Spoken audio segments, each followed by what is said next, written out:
is swung on and hit in the inner right field deep, and you can't forget about this one. Blaze Salter hits number 5, and the Newport Gulls retake the lead. This is the Newport Gulls pregame show, live from Cardines Field in Newport, Rhode Island. Gone! A grand slam! Two-left power, right tower power, and the Gulls walk off in the 15th inning! Coming up, interviews, stats, standings, lineups, and a whole lot more. Tomas steps on the back for one out, throws to first, it is in time, a double play. And that one is gone! Joey Abner! A high drive, left field deep. Bolzano going back, looking up. This ball is a two-run homer. T.J. Jones hits it out. Stay tuned. The pregame show begins now on the NECBL Broadcast Network. Let's take it down to the field. Here is Newport Gulls play-by-play broadcaster Tolan Vaquero. Good evening, ladies and gentlemen. Welcome once again to Cardines Field, the historic Cardines Field here in downtown Newport. It's getting cliche, but of course it's a wonderful night for baseball here as it's nothing but blue skies. As we get set for game time, it's going to be the Plymouth Pilgrims taking on the Newport Gulls here tonight. The Pilgrims coming into today with a record of 12-15 on the year, but they're coming off a win last night. The Gulls coming in with a record of 15-14, coming off a huge blowout win against the North Adams Steeplecats last night. They were playing in North Adams. I was on the call, and ladies and gentlemen, what a game it was. The Gulls scored 9 runs in the third inning, near historic nights from 2 players. Chris Chatfield, of course, hit a home run in his 3rd straight game. It was a grand slam. He also went 3 for 4. Troy Dixon went 5 for 6, just missing out on that 6th hit, and several other players with tremendous games. Hunter Shriver on the mound, 7 innings pitched, no runs, 7 Ks in his effort. That was his 3rd straight outing without allowing a run. So the Gulls are looking good. They're back over 500. Hopefully that'll spark something here tonight as they look to get 2 in a row. We'll have a lot coming up for you here on the Newport Gulls pregame show. So we hope that you stick with us. It's going to be an exciting one as we get set for the Plymouth Pilgrims versus the Newport Gulls here on the NECBL Broadcast Network. Welcome back to the Gulls pregame show here on the NECBL Broadcast Network. I'm Shannon O'Connell here with Chris Chatfield for the Gulls Insider. How are you doing today so far? I'm doing pretty good. It's a beautiful day out and ready to play some ball. So you've been on a hot streak recently. What has your approach, what have you done differently at the plate in order to be so successful? I've been seeing the ball a little bit deeper and just trying to hit an oppo, and that's helped me out a whole bunch. So I'm going to keep trying to do that. So you had a really good game last night. How did it feel once you realized that the ball was gone and you'd gotten a grand slam? Oh, it was a great feeling. I haven't hit a grand slam in a while, so it was definitely an awesome feeling and kind of a sigh of relief. So earlier today you were recognized by your school on Twitter. What does it mean to you to be able to represent USF in the NECBL? Oh, it's awesome. I think I'm actually the first person to play for the Gulls from USF, and it's just a great feeling. I want to go out here and show what I got and show what USF brings to the table. What has been the biggest adjustment you've had to make to be playing in the NECBL? I think pretty much just my mindset. I've been working on that a lot since school ball, and it's all starting to come together now, so I'm just going to keep working on that and see where it takes me. Okay. So we're a little bit more than halfway through the season. What are you looking forward to as the season continues? I'm looking forward to the postseason. I definitely think we're starting to get hot as a team, so I'm ready to see how far we go and how hot we can get. Okay. So everybody on the team seems like they're pretty close, pretty good friends. Do you guys hang out on off days and before and after games? Yeah, we definitely hang out on off days. Last Sunday we actually had a team cookout, which was awesome. We had lobsters and hot dogs and all that, so we're pretty much like brothers out here, just having fun. Yep. Yeah. So kind of going off of that, what do you typically do when you have an off day? I'll either go to the beach maybe or probably just relax with the team. Sometimes we'll all go to the movies, something like that. Okay. Great, thanks. The pregame show continues next right here on the NECBL Broadcast Network. Once again, welcome back to the pregame show here on the NECBL Broadcast Network. I'm Shannon O'Connell, this time joined by Jake Brote for this week's Ask a Goal segment. So Ask a Goal is a weekly segment that we have here that we have fans submit questions for our selected player, and this week it was Jake. And this week we did a little differently. I went around and asked your teammates some questions that they wanted me to ask you. So here's the questions that they wanted me to say. So you're from California. Do you like surfing, and do you go surfing a lot? I do. When I'm at school, it's hard. I have a hard time finding the time to go surf, but definitely when I'm at home, I try to surf as much as I can when there's waves. So yeah, definitely. Okay. So the whole team seems like they're pretty good friends, but do you have a best friend on the team? Probably goalie. That's my best friend. No, I don't have a best friend. We all fly together. It's pretty cool. There's no like cliques on the team. Everyone's pretty good friends on the team. I don't have a single best friend though. Okay. Can you show me your go-to dance move? Okay. A lot of people see me like dancing out there on like the field and stuff. It's whatever like the song's playing. I just feel like the groove. I don't have an actual dance move, but yeah. Okay. All right. So what is your favorite beach to go to, either in Newport or in California? My favorite beach I've ever been to, maybe the North Shore of Oahu, but I mean Huntington. You can't beat Huntington Beach. That's where I'm from, so yeah, I've loved it there ever since I've grown up there. So yeah, it's definitely my favorite. But North Shore of Oahu is pretty cool. Okay. What do your teammates tend to embarrass or tend to tease you about? At school, I wear like these short board shorts to like class, and people kind of make fun of me for that. Like I know it's California and everything, but I still get made fun of because I'm wearing like short board shorts to school. I mean, I don't know. I guess it's a little bit different, but yeah, I'd say that's what I get teased about the most. Okay. What's been the most embarrassing thing that's happened to you while you're playing baseball? Okay. When I was 12 years old, I was playing. I'm not even going to go into full detail, but I hit myself in the face with a baseball bat and I broke my tooth, my front tooth. Oh, wow. Yeah, so that's a fake tooth. Wow. That actually happened to somebody that I know too. So. Okay, I'm not alone. No, not alone. What's your favorite thing about being here in Newport for the summer? Obviously like the beaches are cool, but like baseball has been so awesome. They treat me so well here. They treat all of us so well here. The camps, I get to work with the kids every single day. Just to be a part of like the camaraderie on this team, it's been a great summer so far, and I'm looking forward to the last half of it. So how is it coming in here playing with people that you've never met before you even got here?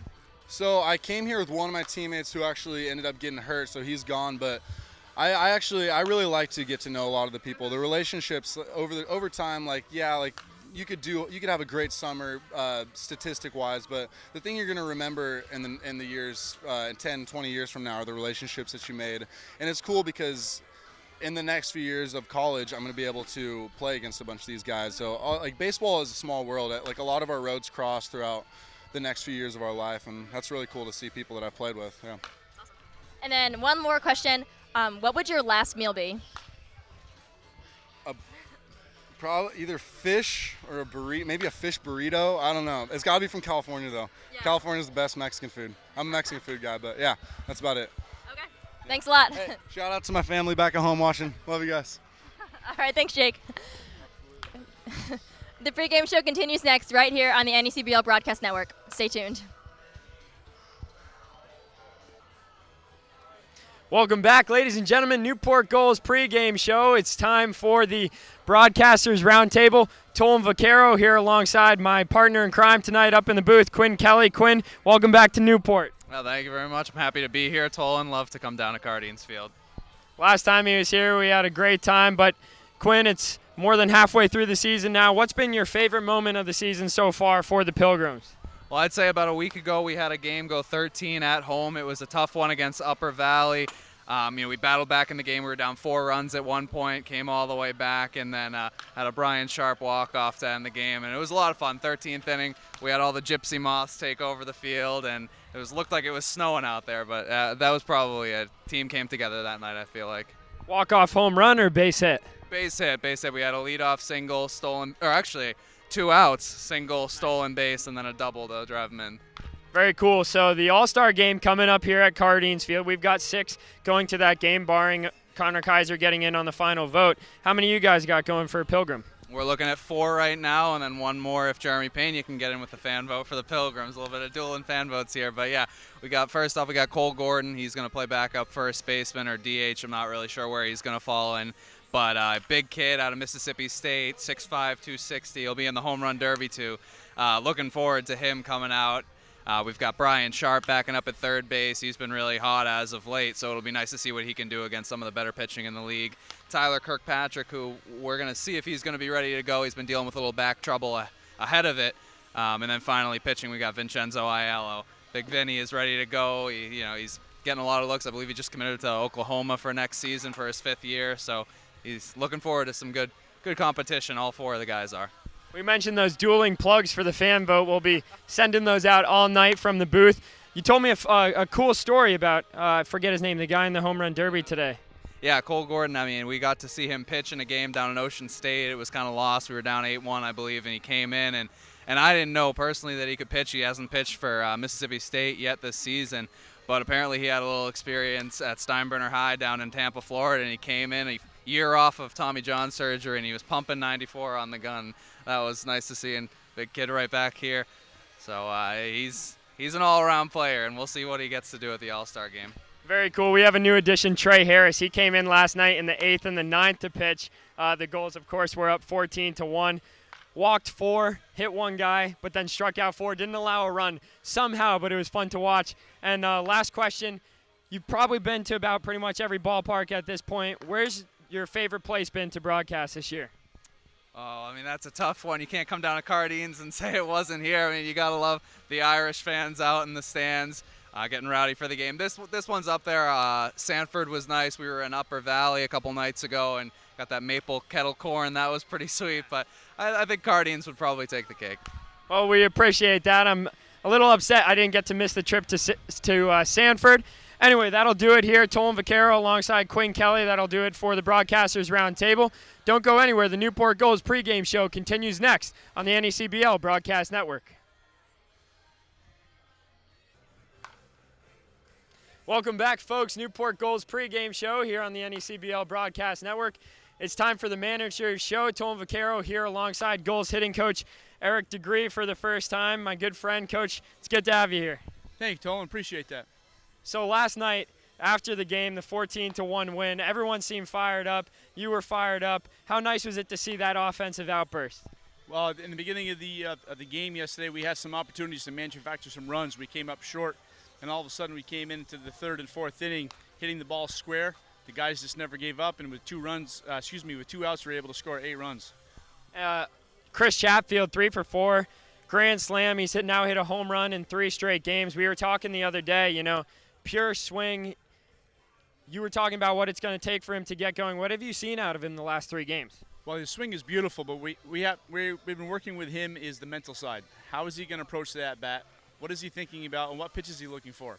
There was a 3-1 count last week, and he rocked the ball to the left-hand side softly, and when he got to first, as he walked, I asked him, what were you thinking of that 3-1 pitch? Why aren't you thinking something in? His next at-bat at Danbury, he was thinking in and drove the ball across the fence and the road.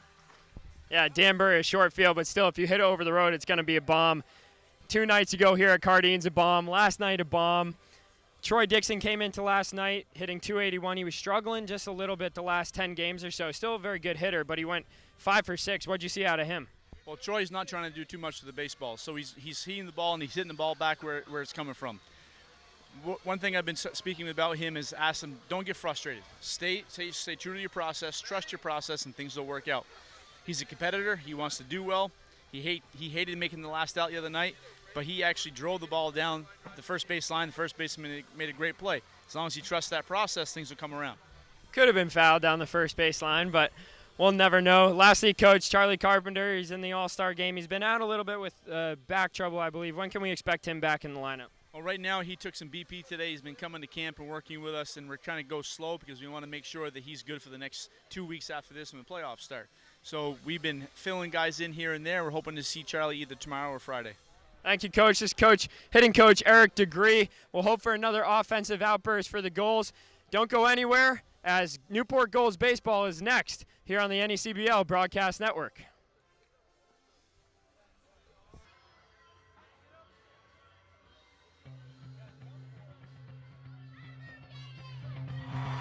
Swing and a miss. The Newport Gulls are the 2014 NECBL champions. The Gulls, for the 6th time in franchise history, will hoist the Fay Vincent Cup. This is Newport Gulls baseball on the NECBL Broadcast Network. The 2-2 pitch. Swinging and miss, he struck him out. 19 strikeouts for Chase Reed. Newport Gulls baseball is brought to you by Sullivan Tire, South Coast Health, by Newport Glass, better call Newport Glass, and by Serve Pro. Gulls win on a 3-run walk-off home run in the bottom of the 10th by Kyle Hanker. You can't forget about it. Home run game tied. By 3N2, the official footwear of the Newport Gulls. And Raytheon, proud supporters of Military Appreciation Night, the People's Credit Union, proud sponsor of the Fanatic About Reading Night, and by Tiverton Little League, by Taylor Rental, by Subway, Newport Insurance, by A1 Roofing, by Discover Newport, and by Diego's Wharf Pub. Here's the 2-2 pitch. It's swung on and missed. Strike 3. And Brett Gray strikes out the side.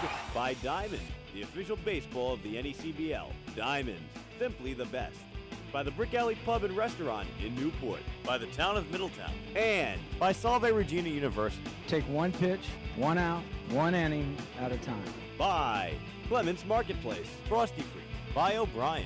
And by Aquidneck Meat Market. It's going hitting here to center field deep. Going back to Chano Jr. Still going back on the wall. He leaps. And he makes the catch. Here's a throw back to first. It's a long throw. It will be in time. He's out at double play. Can you believe it? This one's over. Carl Wilcox strikes out the side here in the ninth. With a line drive right at Jeff Miller. He steps to the back for the double play. Or it's a triple play. An unassisted triple play. Can you believe it? By Newport Daily News. By the Blue Plate Diner. By the Newport County YMCA. And Horan Building and Construction. Ground ball, Wheatley hit right side. Fielded by Donovan. Throws to second. Out there. Relay to first. Double play. And the inning is over. The Newport Gulls set the new NECBL record for wins in the season with 32. Swinging a drive in right field. It's been dropped in for a base hit. Running third is Butler. He will be waved home. The relay to the plate is netted down. Newport Gulls win 1-0. Jeff is coming home. He scores. And the Gulls win. By the Rhode Island Fraternal Order of Police. By In the Zone Baseball Club. And by Remax Professionals of Newport. Let's go, Gulls! Let's go! Let's go, Gulls! Let's go! And the Newport Gulls have pitched a no-hitter. Shows you how good of a team we are. That's why we're in first place. Yep, let's keep going. He goes to third. It's going to be a double play. This one is back at the wall, and it is gone. By Viking Tours, the official travel company of the Newport Gulls. By Dr. Nathan Tillman, Newport Family and Cosmetic Dentistry, the official Newport Gulls team dentist. By First Command Financial Planning and Century 21. We know our business. Number 300 for skipper Mike Coon. Gone! A grand slam! Dear one power! Right power! Here's the pitch.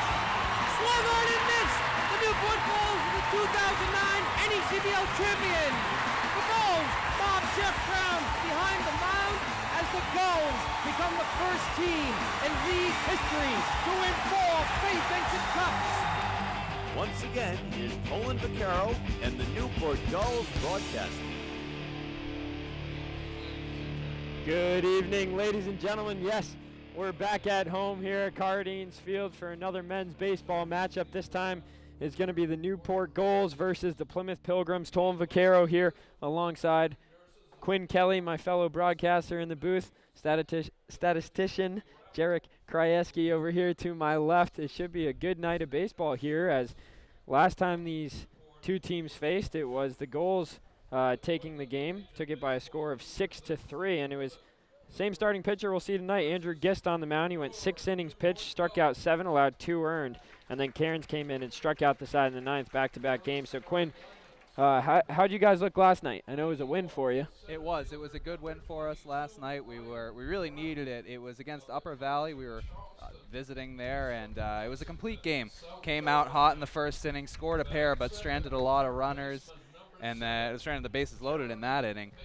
Give up 4, but that would be it from then on. Only gave up 1 run over the last 8 innings and came back in it, built our way back in, and ended up taking it 9-5. So good effort offensively and defensively. Yeah, it sounds like a good game, and for the Gulls, of course, an offensive outburst last night. Won 14-1 against the Steeplecats. I was on the call last night, and I love it up there in North Adams. It was a beautiful field, and I got to see Chris Chatfield with a grand slam. He's homered in 3 straight games, so Plymouth's got to watch out for him tonight. And then Troy Dixon went 5 for 6. Connor Kaiser, fan vote nominee, went 4 for 5. So a lot of good performances for them.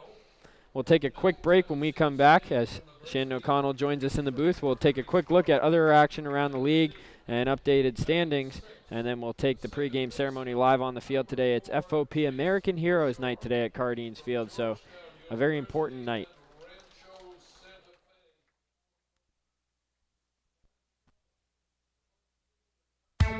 The 2016 NECBL All-Star Game is heading to the City by the Sea this summer. The NECBL's Midsummer Classic will be hosted by our very own Newport Gulls on Sunday, July 17th. Join the NECBL's elite student athletes as they take to the diamond in front of scouts from every major league organization in one of America's most historic ballparks, Cardines Field. Make your plans now to join the NECBL's Best of the Best on Sunday, July 17th in Newport, Rhode Island for the 2016 NECBL All-Star Game.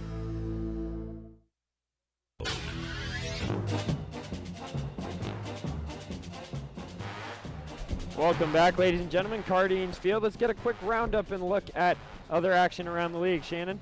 Okay, so last night, Ocean State versus Keene. Keene ended up winning 8-6 up at Old Mountain Field. Danbury beat out Winnipesaukee 16-2 at home at Rogers Park. Plymouth won 9-5 against Upper Valley at Maxfield Sports Complex. Mystic beat Vermont 6-2 at Montpelier Rec Field. Valley Blue Sox beat New Bedford Bay Sox 5-1 at Paul Walsh Field.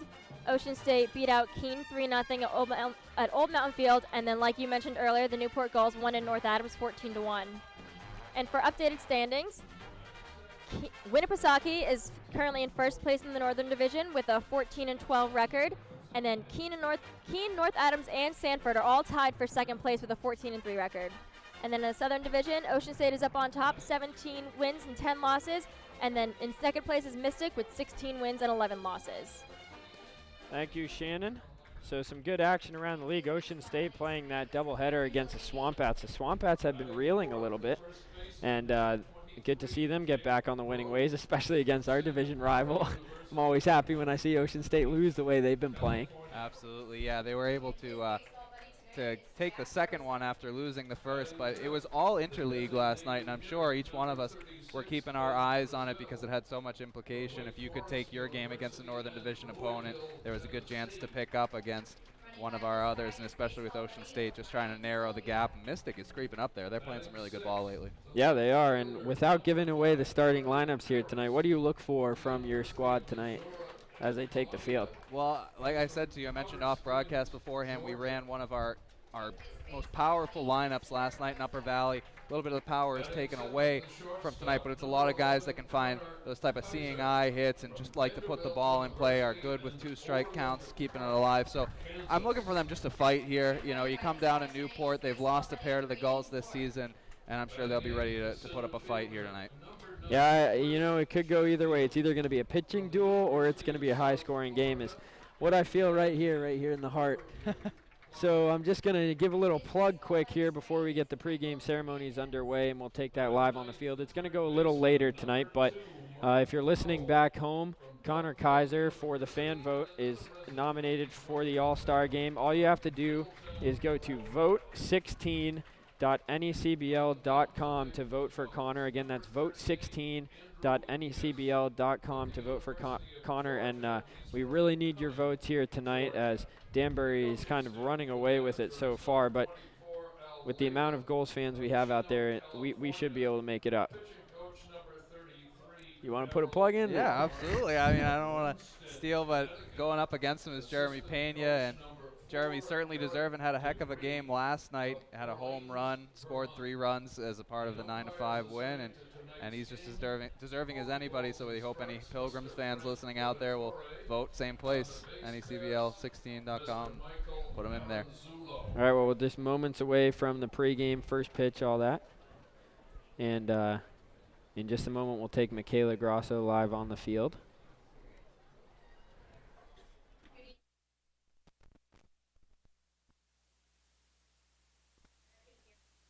We are honoring all current and retired fire, police, and EMT. Tonight's matchup is the visiting Plymouth Pilgrims versus your Newport Gulls.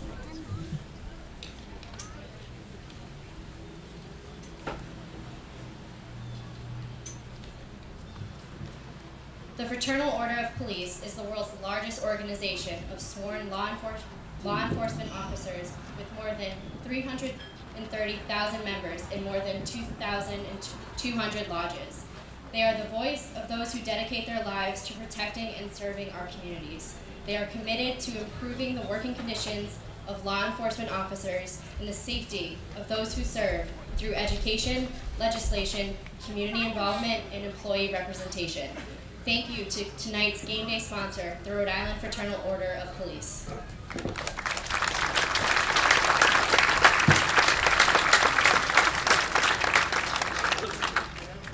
We also want to thank the police officers, firefighters, and emergency medical technicians who put their lives on the line each and every day to keep us safe. We cannot thank you enough for all of your hard work, dedication, and sacrifice. You truly are our American heroes.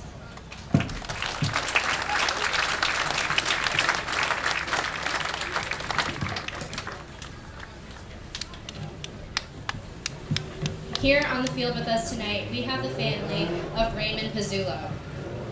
Raymond Pizzullo, Providence Police Department, retired, passed away this past April 2016 at 94 years old. Born in Providence, he was the beloved husband of the late Teresa Pizzullo. Ray Pizzullo was an Army veteran of World War II, serving in both the Pacific and European theaters. He received multiple commemorations and medals, including the Bronze Star. He was a 35-year member of the Providence Police Department. As a charter member of the Fraternal Order of Police, he served as president of both the Providence Lodge and the Rhode Island State Lodge, and as a national trustee. Ray helped draft the Police Officers' Bill of Rights and served on the National Committee with Senator Claiborne Bell to establish the National Police Officers Memorial in Washington, D.C. Tonight, the Newport Gulls are proud to honor the life and outstanding accomplishments of Ray Pizzullo here on Rhode Island FOP American Heroes Night. You're listening to Michaela Grosso down on the field as she discusses tonight's And before we throw out our ceremonial first pitches theme tonight, we would like to take as a we moment honor to Raymond some special guests Pizzullo, here with us World War tonight. II veteran. First up, we have Colonel Hugh Clemens of Providence PD.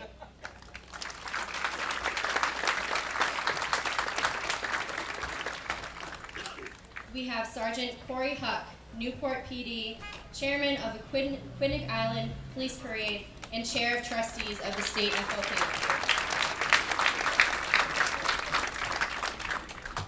We'd also like to recognize some members of our Gulls family. We have Gulls coach Eric DeGree, who is a retired fire chief of 18 years.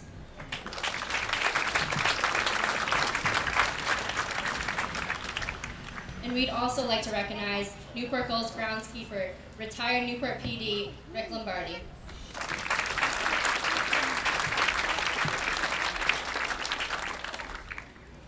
And now for our first pitches. First up, we have Rhode Island FOP State Vice President, Jay Ferreras.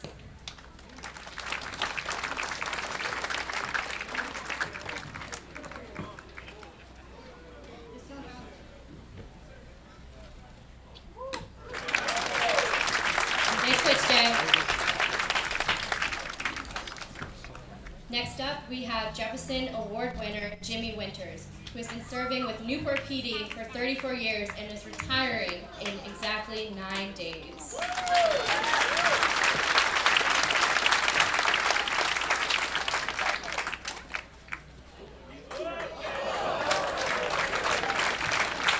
Excellent job, Jimmy. And here tonight, representing Ray Pizzullo, we have first up Mike Pizzullo.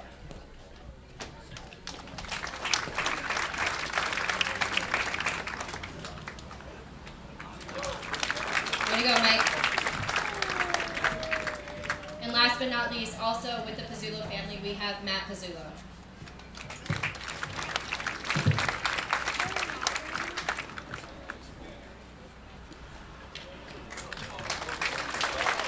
Let's give one last round of applause for all of our first pitches tonight.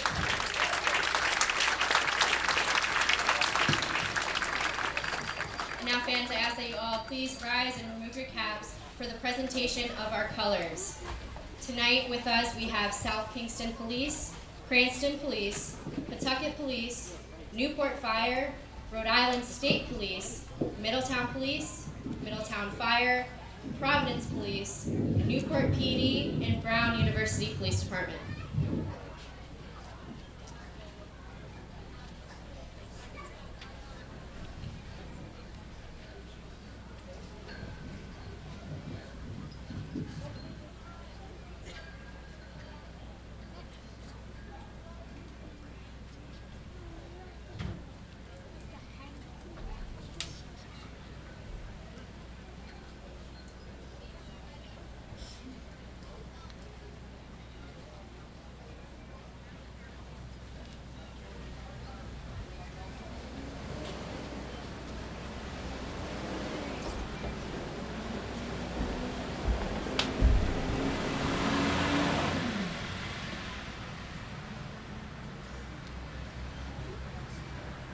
And fans, we also ask for a quick moment of silence for Dallas as we keep them in mind as they cope with this tragedy.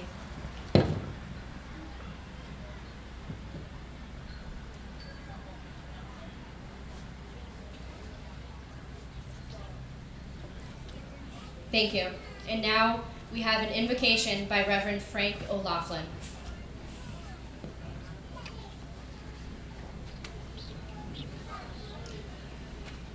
Lord, we ask you to bless police, firefighters, and EMTs in their work. We pray in a special way for the Dallas Police Department. May God comfort them. Lord, we pray that we place our trust in you. And Lord, we pray that St. Michael the Archangel send his protective love upon all. We pray that the old St. Francis prayer in spirit and teaches us that each one of us, as in our community, become instruments of peace, bringing love where there is hatred, bringing hope where there is darkness, bringing joy and comfort where there is sadness. We pray, Lord, for police, firefighters, and EMTs who help us so much. Bless their service as we honor them tonight. Thank you, Lord, for police. Thank you, Lord, for firefighters. Thank you, Lord, for EMTs. As we pray together, amen.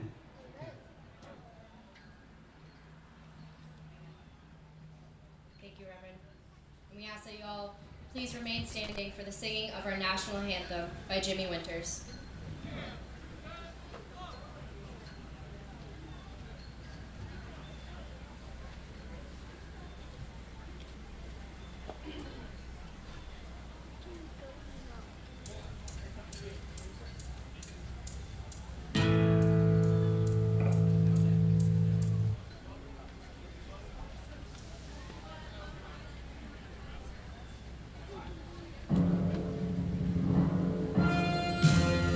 Oh, say, can you see by the dawn's early light what so proudly we hailed at the twilight's last gleaming, whose broad stripes and bright stars through a perilous fight all the ramparts we watched were so gallantly streaming, and the rockers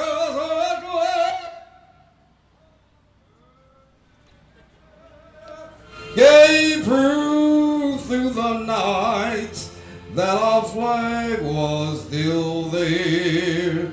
Oh, say does that star-spangled banner yet wave? O land of the free and the home of the brave.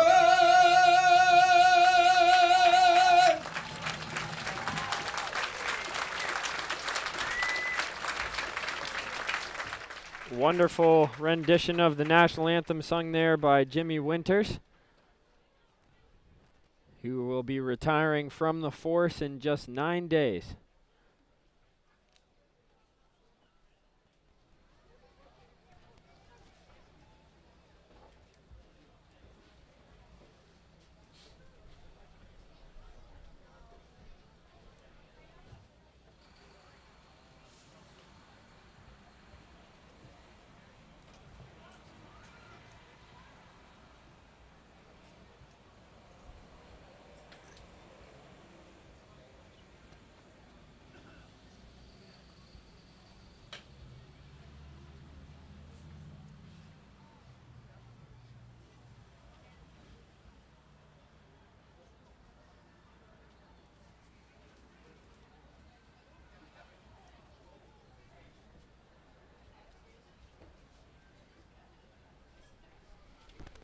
So as our country's heroes head off the field, we'll take a quick break.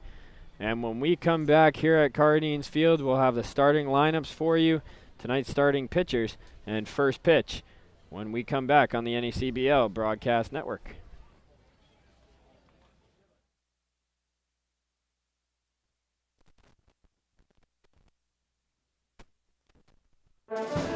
Listen up, fans. For the second straight year, you, our loyal fans, will have the chance to select one player to this year's All-Star Game.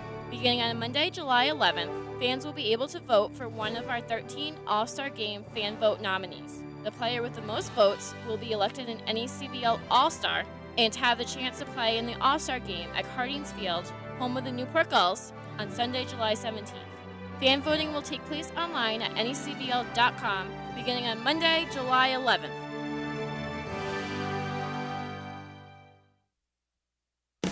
Fans, stay connected by following the NECBL on all of our social media channels. Like us on Facebook at facebook.com/NECBL. Follow us on Twitter and Instagram at the NECBL, and follow the NECBL on YouTube.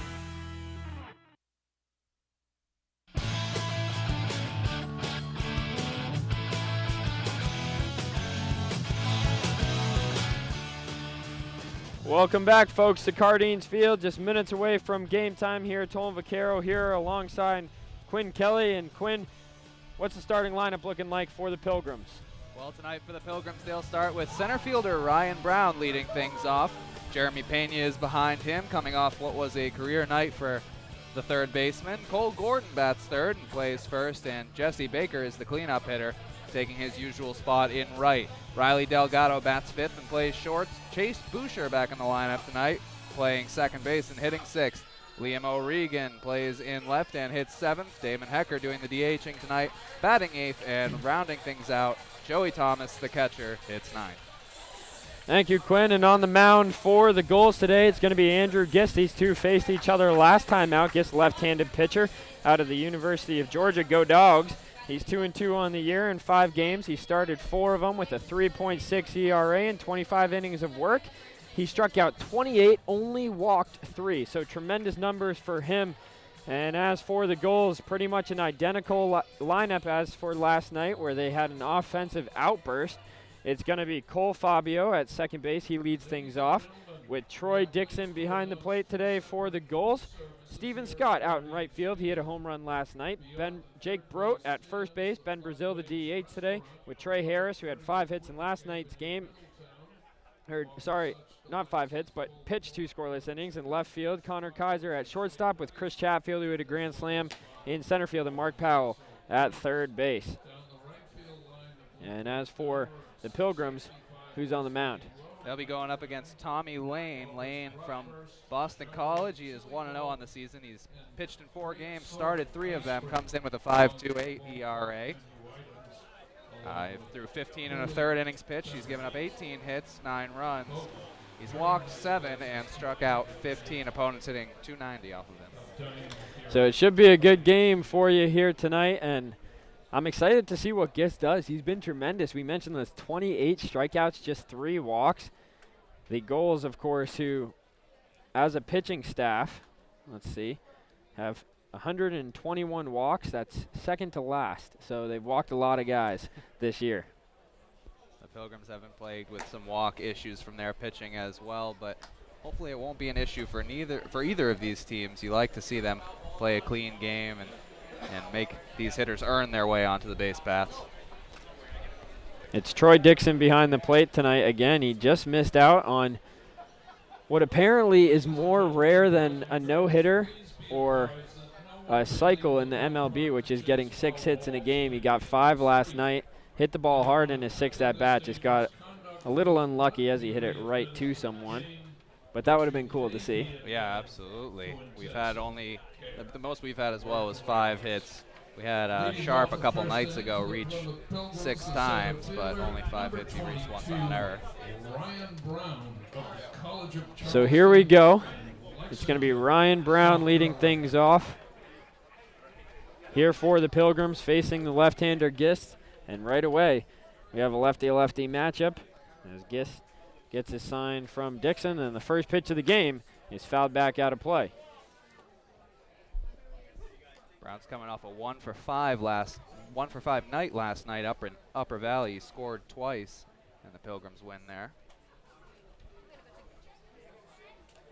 The 0-1 is low, 1-1 the count. Last night for the Steeple Cats, Hunter Shriver on the mound and allowed 1 run finally in the 7th inning, but before that he had 21 scoreless innings. 16 scoreless innings of work. But still good numbers. Excellent numbers. Pilgrims certainly lucky not to have to face him, and I'm sure they're happy that they can face off against Gist just because they've seen him before. Obviously he's got great numbers, but at least they know what's coming up against them. So he paints the outside corner there, 2-2. And I say pretty much every game, but the defense, this Gulls defense is tremendous out there, and we walk so many guys, it's a little frustrating. You just want them to allow these hitters from any team we face really to put it in play. Connor Kaiser out there at short's one of the best defensive shortstops I've seen. He's just starting to turn the bat around, and him and Cole Fabio have been a good tandem up the middle.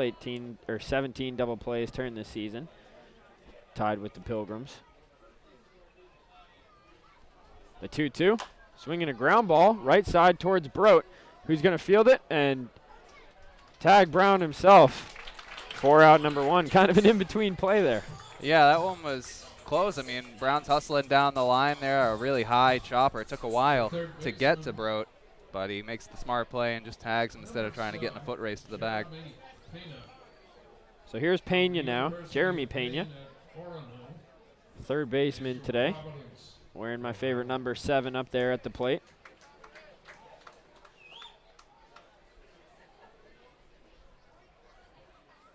First pitch on the way. Fastball misses up.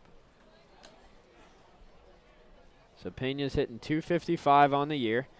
He's got 2 home runs and 7 RBIs. The 1-0. And a big cut there. You can see where the 2 home runs come from. Yeah, he's got a powerful swing, and he was stroking it earlier in warm-ups. Better batting practice than I've seen him have all season. He's feeling it after a really good night last night up in Upper Valley. Well, you mentioned Cole Gordon's going to be in the home run derby. I saw him in batting practice. He hit the White House out there in right center field. That pitch in there for a strike. And it didn't even look like he swung very hard. And all of us, Coach DeGree and I, were standing down here by the Gulls dugout, and I was kind of like, whoa. Yeah. He stands on deck. He's just hoping Pena can get aboard on him. He scored the only 2 earned runs against Gist last time when he homered in the first inning back at Forges Field. So Gist certainly has fresh memory of Gordon. And I missed that game over there. We missed you down at Forges Field. Not that Nick Lima's company is never welcome, but. Well, this is the first game we're doing together. Last time you were here was earlier on the season when I was still, learning the ways of the Newport Gulls broadcast booth up here. So we had the 3-man booth. Now I finally am trusted to run things a little, and I think it's been going smoothly so far. No complaints. The 2-2 pitch here. Swing and a miss. He struck him out. First strikeout of the game for Gist as he strikes out Pena. And now we have 2 away here in the top of the first. And Cole Gordon coming up. First strikeout of the night there for Gist. He had 7 the last time these 2 teams met. The Pilgrims in total struck out 14 times in that game. So that's been a problem. They went on a little streak there of a few games in a row where they were striking out 10+ times in the game. And they figured it out over the last couple games. And hopefully that's not a sign of things to come as he got Pena there. So Gordon with 3 home runs on the year. For some reason, I thought maybe he'd have a few more, but. Yeah, it took a little bit for his power to come on. I mean, he was kind of feeling the pitching out in the league. Obviously, Mississippi State was stacked, so he didn't see the most playing time on that team, but it's really come on as of late, and even when he's not homering, he's hitting for doubles, hitting with a lot of power, hard hit balls everywhere. Yeah, 8 doubles this year. That's a big number before the All-Star break. And Gist out there. We're lucky to have scouts behind the plate again, throwing about 89 on the fastball. That pitch grounded back towards Fabio. He fields it on a hop. It should be an easy play.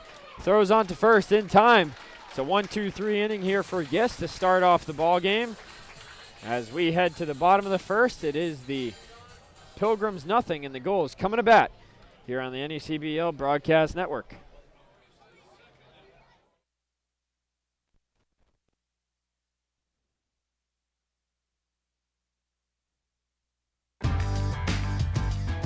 Fans, swing the same bat that your favorite NECBL players bring to the ballpark each night.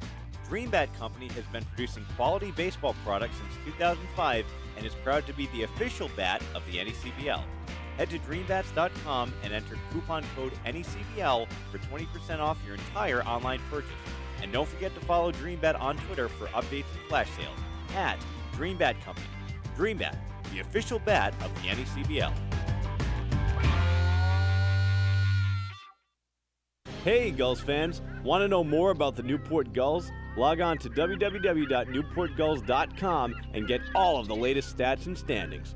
Follow your favorite players all season long or find out about the latest giveaways, promotions, and special events. For game day, organizational, and other information, including the Newport Gulls game recap blog, visit newportgulls.com.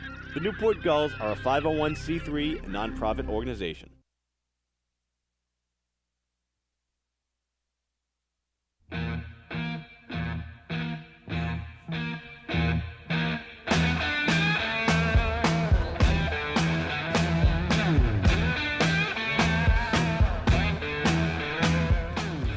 Welcome back, ladies and gentlemen, as we get set for the bottom half of the first. It's the Gulls coming to bat here as they look to start this game off strong.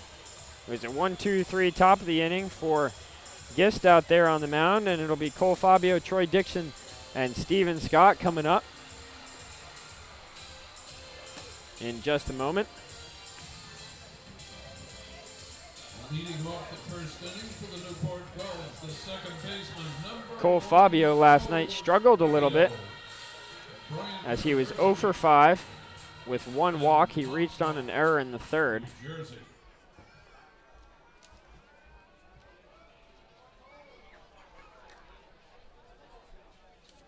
And for Fabio, he'll be facing Tommy Lane out there on the mound. A big right-hander, in the first pitch is taken high by Fabio.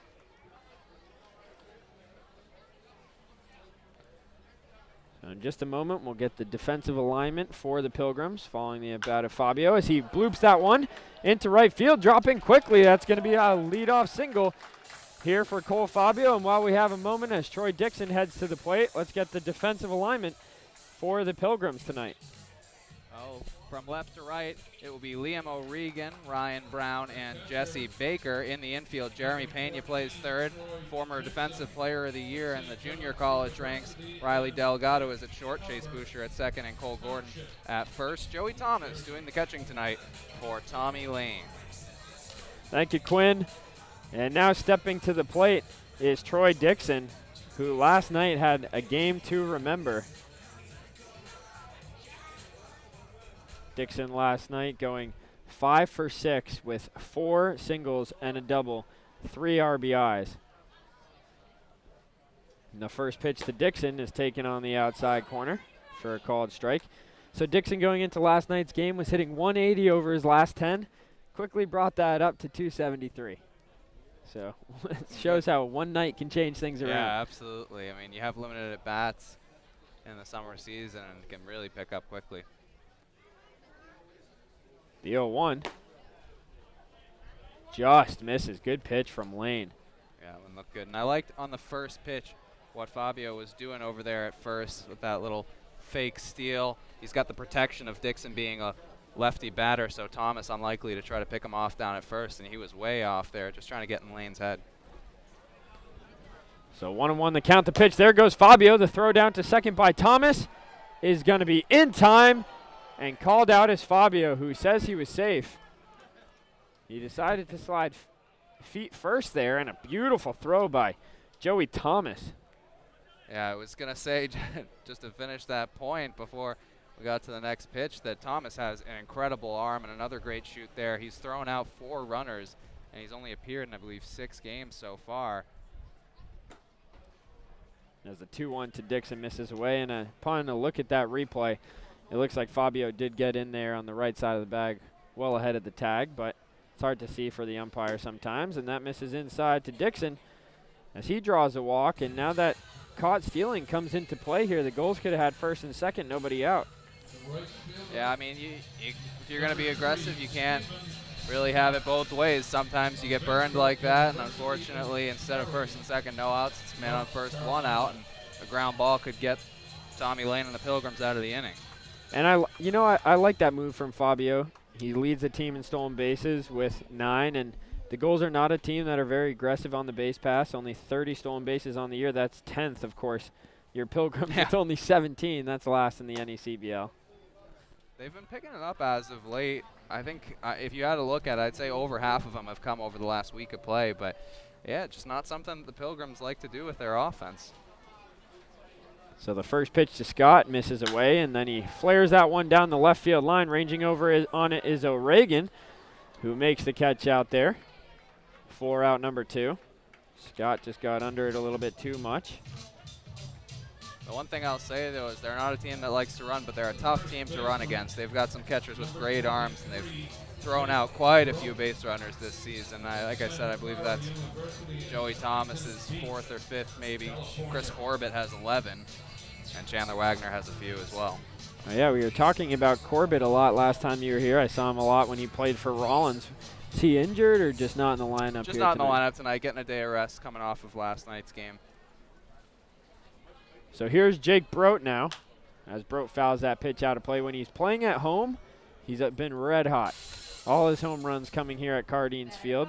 On the road, not so much, but another double last night that made it, I believe, 4 in the last 3 games. So he's been a double machine lately. And he'll look to keep the inning alive for Brazil, who had a great night. The 0-1 pitch, swinging a foul back towards the parking lot out there behind the Mudville Pub. Well-timed glass shattering sound from it here in the stadium. Yeah, right as the ball disappeared over the way. You'll hear that a lot. We got something similar over at Forges. The 0-2. Good take by Brote. Slider misses away. What's the one at Forges? I think it's a glass shatter as well. It's some different glass company, a local one to Plymouth. Plymouth Glass. A 1-2 pitch. Outside again. I like Lane's idea. He's come twice low and away with the breaking ball, but he's not putting it close enough to the zone to get Brote to chase after it. He's got to bring it in a little bit. Brote is susceptible to the changeup. He usually is looking for that fastball, so it's easy to fool him. The 2-2 is swinging, hit on the line towards left field, right at O'Regan, who makes the catch. Story of the last 2 games for Brote. He's hit the ball hard every time up, but only 1 hit to show for it. So an easy first inning for us up here in the booth. No runs on 1 hit for the Gulls, and they leave 1 on. We head to the top of the second here at Cardines Field. Still no score on the NECBL Broadcast Network.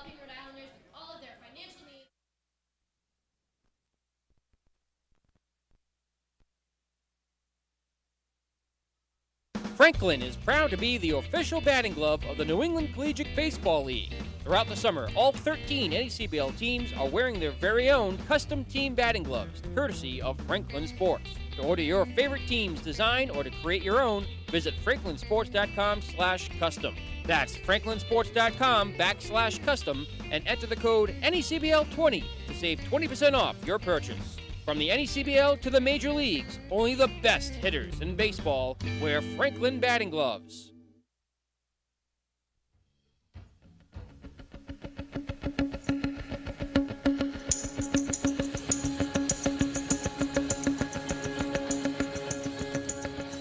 Welcome back to Cardines Field, everybody listening out there at home or on the road. Tolan Vaccaro here alongside Quinn Kelly up in the booth, broadcaster for the Pilgrims. And just a quick reminder, fans, the NECBL All-Star Game is going to be Sunday, July 17th. That's this Sunday here at Cardines Field. The gates will open at 1:30 p.m. for the skills competition and the home run derby, which is going to be from 2 to 3:30. So it's going to be some great action here at Cardines Field. The first pitch for the game is scheduled for 6:35, and tickets are on sale now at the Gulls ticket booth for just $5. Or you can get your tickets for Sunday's game in advance, as we're expecting a big crowd, and also special edition All-Star Game hats and shirts are going to be on sale tonight at the Gulls souvenir booth behind the first base stands. So get 'em while supplies last. All-Star Game merchandise is 10% off prior to Sunday's game.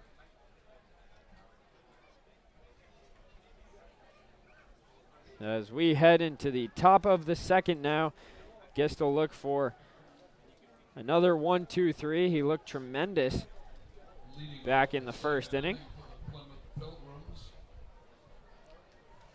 I disposed of a top three that all played last night and had very, very good games against Upper Valley. But Jesse Baker up now, he had himself a day as well. Reached base 4 times, 2 hits and a pair of errors. He takes the first pitch up and away from Gist. And that was the story of the game early on for the Gulls, as they scored 9 runs in the top half of the third last night at North Adams. Surprisingly, all 9 came with 2 outs, and 8 of them were unearned runs, as the error just plagued the Steeple Cats.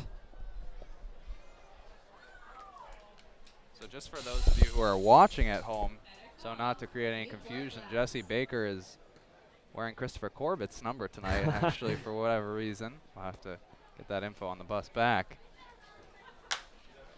And he rockets one off the warehouse down there and right. That was a bullet off the bat of Baker. 2-2 the count. He's been hitting the ball really, really hard as of late, and that's why, I mean, he only was credited with 2 hits last night, but the errors that he created were because he just hit a pair of shots at the shortstop that he couldn't handle. And he's tied with the team lead with 3 home runs, so he's got power. As Gist tries to blow that one by him upstairs, but a good job by Baker staying alive. I feel like I've seen that a lot from the Gulls too, the uniform swaps. I've seen him wearing different numbers, and if I didn't know who they were, then as that breaking ball just misses outside, then you could definitely get confused. Yeah, absolutely. Absolutely, and I mean, we've had problems with players switching up numbers and the scorekeepers having to figure that out, and some errant stats. And there's a rare walk drawn there by Baker. Only the 4th walk of the season for Gist. Give Baker credit. He laid off some good pitches. And he fought off some tough ones that kept him alive in that at bat. Really good at bat to start off the second inning, and now he's got some speed on first base. Baker leads the team, or is tied for the team lead with 4 stolen bases on the season. And he hasn't been caught stealing yet either, although Troy Dixon does have a good arm. I saw him shaking it a little last night. Also, he's been behind the plate consistently for the Gulls of late, and if you look at his thumb, I get a little behind-the-scenes action. It's just all swollen. His glove, the padding's wearing down a little. But he's a trooper. I mean, obviously, it doesn't play much of a part in his hitting ability. As that pitch rocketed towards right field, but right at Scott, similar to Brote's hit. Hard hit, but right at someone. So that's out number 1, and F9 on the play. Or L9, however you want to score it. And Delgado's been playing well as of late and gets another good piece there, but like you said, just in the wrong spot right at the right fielder, Scott. So Boucher, Chase Boucher now, Bouchard up at the plate. He's hitting 180 on the year, struggling a little bit, Quinn?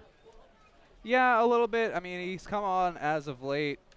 I mean, it's just a matter of getting at bats. He had a couple hits in his last game. He's just trying to improve the average, get back above the Mendoza line. But, yeah, it's been a grind for him. But he's keeping a good attitude about it, keeping a level head. And hopefully it's just a matter of time before he breaks through. So did you keep up with any of the All-Star Game action last night? You hear the controversy that's going on? I didn't, no. Well, Terry Collins, obviously, manager of the Mets, coaching the All-Star Game, and as this pitch catches the inside corner here to Bouchard, didn't play one of the Mets players in the All-Star Game, and they're furious. The Mets players or the league? Uris Familia, Bartolo Colon. None of the Mets players on the roster saw any action last night in the game. That's never a good move for the manager. I mean, that's just a sure way to cause controversy.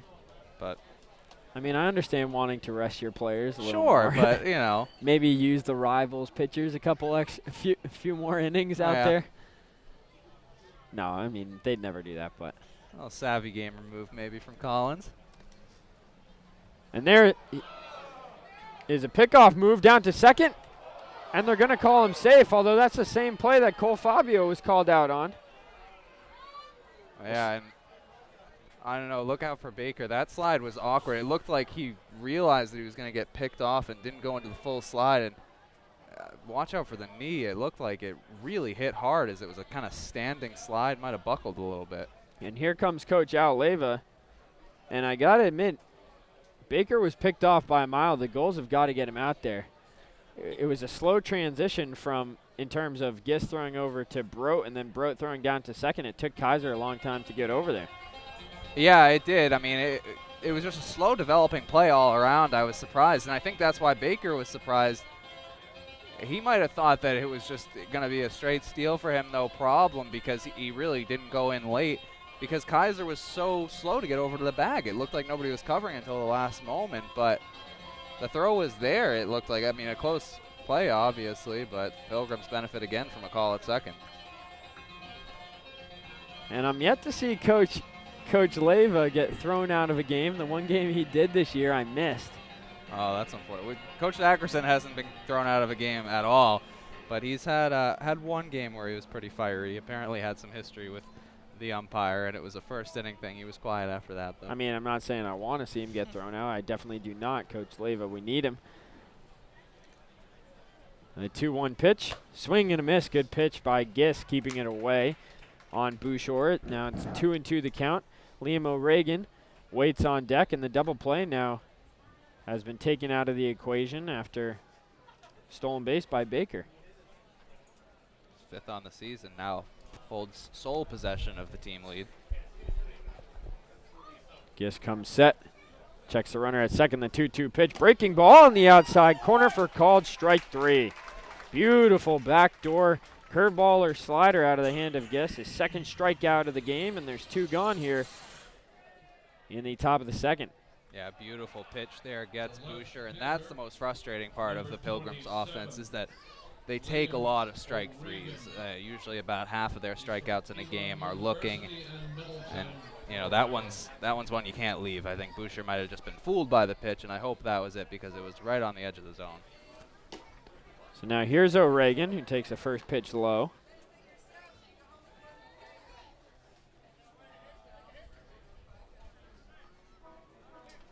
O'Regan, I'm sorry. Up there at the plate. The 1-0, swinging a foul back. 1-1 the count. O'Regan, a local guy. He's from Rhode Island, and a couple years ago, back in his senior year of high school, he actually won the Hobie Baker Award for the best high school hockey player. Does it all. Wow. Yeah, multi-sport athlete. The pitch on the inside corner. A called strike 2. Gist working both the inside and the outside part of the plate here tonight pretty effectively so far.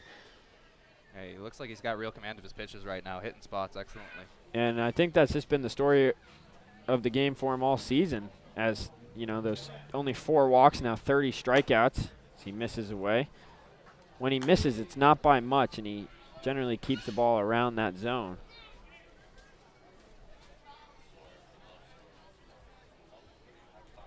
So 2-2 the count here on O'Regan. The pitch. Breaking ball. Swung on and missed. He got him. Back-to-back strikeouts here in the top half of the second inning for Gist as he strands one. And the Pilgrims get no runs on no hits. They leave one on. We head to the bottom of the second here at Cardines Field. Still no score.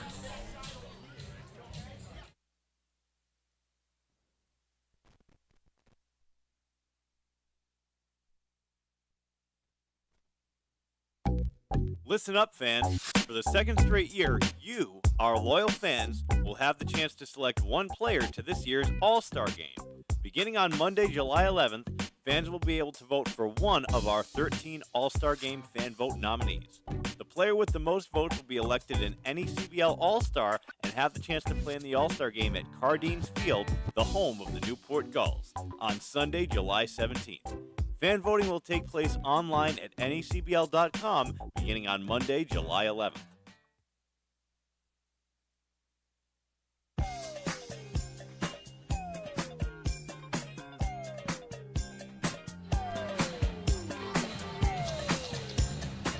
Welcome back, folks. Bottom half of the second, still no score here at the historic and always fun Cardines Field.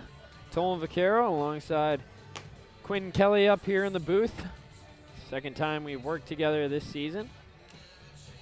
And for the goals, it'll be Ben Brazil, Trey Harris, and Connor Kaiser, at least to start the inning.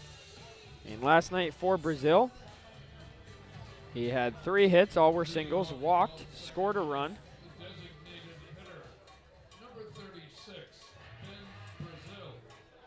Then flew out to first base. He's facing Tommy Lane out there on the mound, who allowed 1 hit, walked 1 back in the first, but no trouble as Cole Fabio was caught stealing. First pitch to Brazil, inside and low.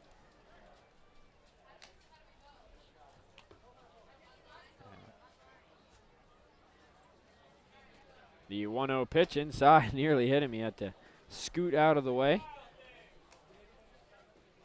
And a little something Lane has picked up watching the likes of Mike King and Justin Dunn over at Boston College.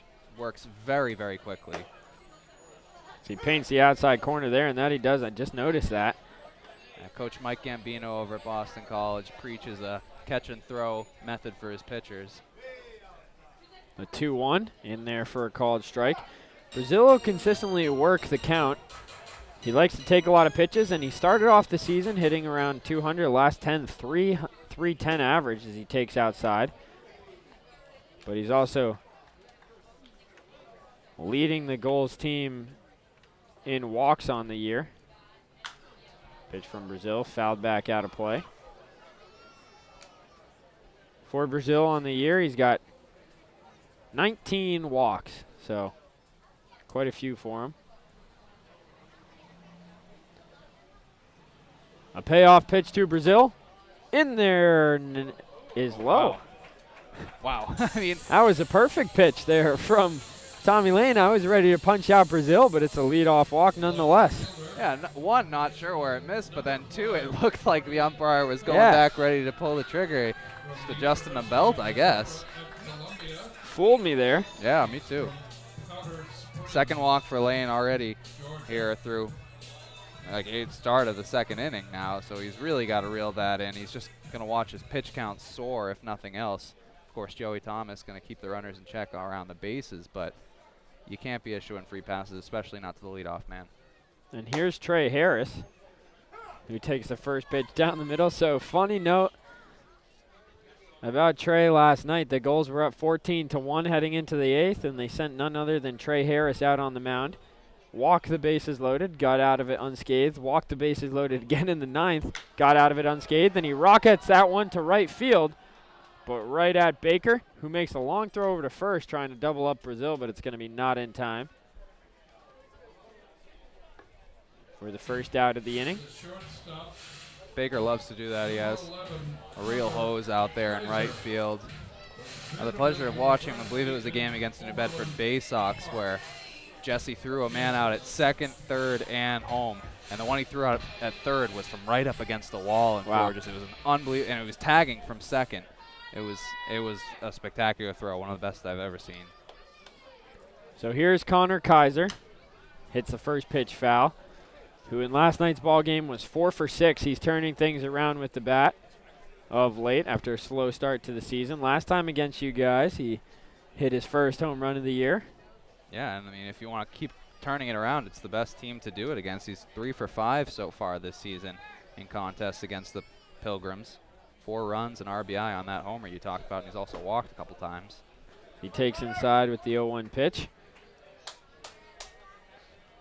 Best statistical average against the Pilgrims in the lineup tonight for the Gulls. Limited at bats, though. Sure. But still. But just as many as anybody else, I believe. So he hits that one, foul down the right field line. That's going to find the top of the warehouse out there. Actually third behind Cole Fabio and Steven Scott. They have the most at 10. But Kaiser with 8 is the next most on the team. So 1-2 the count here on Kaiser. Ben Brazil on first base after a leadoff walk, and the red-hot Chris Chatfield waiting on deck. A pitch to Kaiser, inside and high. Remember, folks, to go vote for Connor Kaiser. Whenever you get a chance, vote16.necbl.com. It's a fan vote nominee for the Gulls. The 2-2 pitch, swing and a miss. Lane blew it right by him there with the high fastball, 4 out number 2. First strikeout of the game for Lane. Couldn't come at a better time.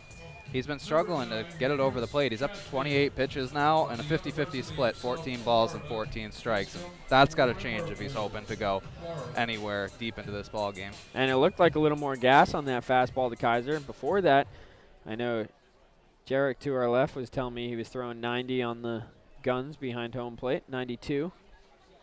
First pitch on the outside corner to Chatfield. Chatfield last night walked his first time up, hit a grand slam his next time up, then roped a double left field, walked, singled, and then finally struck out in the 9th. He takes outside there, 1-1. So I'd say pretty good game. Yeah, I mean, I'd say you had quite a few guys in the lineup last night that had a pretty good game. A 14-run outpouring. Not too many bad bats in the lineup that way. The 1-1, swinging a ground ball right side towards Boucher out there. Throws over to first in time to retire the side. So both pitchers here working quickly so far in this game as we head to the top half of the third here at Cardines Field. Still no score on the NECBL broadcast network.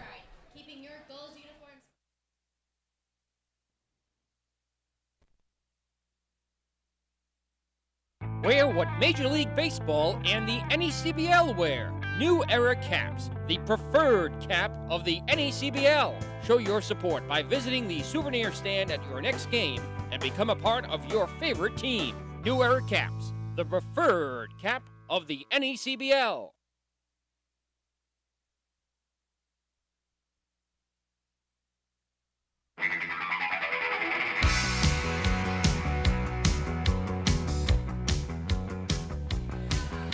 Welcome back, fans. We get set for the top half of the third here, and we're going to do something new. It's going to be trivia for us here in the booth tonight. And so for those of you listening at home, I'll give you the question now, and then I'll reveal the answer in the 7th inning. So the question tonight is going to be, since the end of World War II, which 2 Major League Baseball franchises have called 3 states their home? Again, that's since the end of World War II, which 2 Major League Baseball franchises have called 3 states their home? Now, does the mascot have had to have remained the same? I do not believe so. Okay, all right. I think I got my guesses. For those of you listening at home, if you want to try to figure that one out without Google, or with Google, if you want to tweet into us at Newport Gulls or send us an email, be happy to read it. But again, I'll reveal that answer in the 7th inning. So here's Gist facing Hecker up there, and quickly let's just send it over to Shannon for an update of what's going on around the league so far tonight. Okay. Up at the Shipyard, it's the top of the 5th. Mystic is losing to Danbury 1-4. And then it's the top of the 3rd at Joel Field. Upper Valley, nothing. North Adams 1. Winnipesaukee 1. Sanford, nothing. Top of the 3rd at Goodall Park. Ocean State's up 2-0 against Valley at Mackenzie Stadium in the top of the 2nd. Keene's up 1-0 in the bottom of the 3rd at Alumni Field. And right here at Cardines Field, it's still scoreless. Back to you. Thank you, Shannon, and I think I'm going to stop sending it over to you because every time I do, Ocean State's up in a game. When are they going to be behind? Well, I mean, they lost a game last night, but as Hecker fouls that one out of play, it's now 2-2 the count. They lose a game, but they get one right back with that doubleheader. Right. Well, we did gain a half a game on them last night. Hey, there which you go. Is a start. Still 3 games behind, but we're still in a good position to make the playoffs. We just need to rattle off a couple wins in a row here as Hecker calls time. Damon Hecker, the DH today. And Hecker had been really struggling, and he's just at 161 right now, but he had a great night last night to pick that average up a little bit. 3 for 5, had an RBI, scored a pair of runs. And you love to see that. He's a real leader in the locker room kind of guy, a great presence on the bus, and just one of the nicest kids you're going to meet. And for some reason, there's a baseball thrown around out there from the outfield. Can't imagine somebody's warming in the pen for either side. No. A 3-2 pitch, swinging a ground ball towards Broad at first. He fields it, and he'll take it himself. So 1 up and 1 down here in the top of the third for Gist. Good play by Broth there to hustle over the line and make sure that he could get his whole body in front of it and stay down to make that play. It was a fairly hard hit ball and close to the line, but Broth did a great job jumping on it early. Yeah, and that was a good pitch from Gist. He was facing a 3-2 count, and he didn't miss. He just kept it outside, and there wasn't much Hecker could do but go to the opposite field with it. As this first pitch fouled back out of play by Thomas. I'm assuming a great catch made over there in the stands. Everyone's clapping. A nice crowd here at Cardines Field for a Wednesday night. And Thomas, as we mentioned, this is only his 7th game, but he's still looking for that first hit on the season. He's been stellar defensively, but in 18 at-bats, he hasn't been able to register a single hit. Wow. He has walked a couple times and scored 1 run this season. As he swings over that changeup there. Good pitch.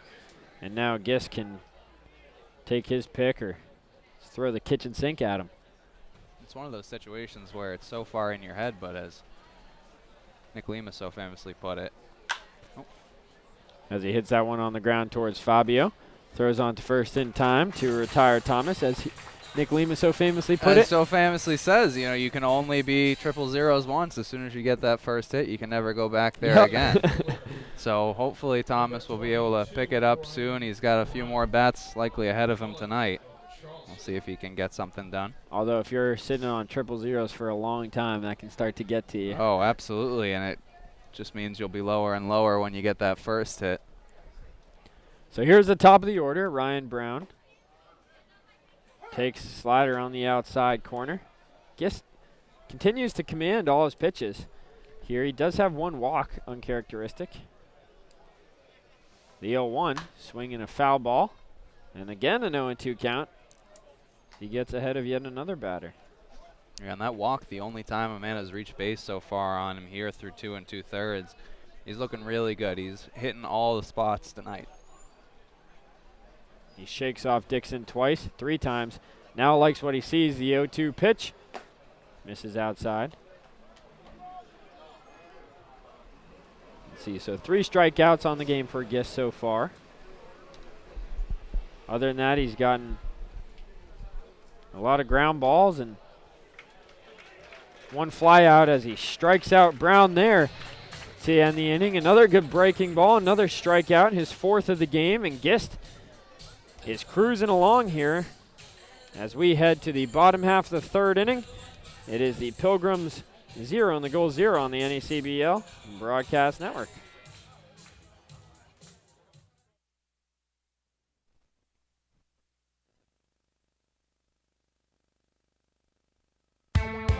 The 2016 NECBL All-Star Game is heading to the City by the Sea this summer. The NECBL's Midsummer Classic will be hosted by our very own Newport Gulls on Sunday, July 17th. Join the NECBL's elite student athletes as they take to the diamond in front of scouts from every major league organization in one of America's most historic ballparks, Cardines Field. Make your plans now to join the NECBL's Best of the Best on Sunday, July 17th in Newport, Rhode Island for the 2016 All-Star Game. You're watching and listening to Newport Gulls Baseball on your flagship home for the Gulls all season long, the NECBL Broadcast Network.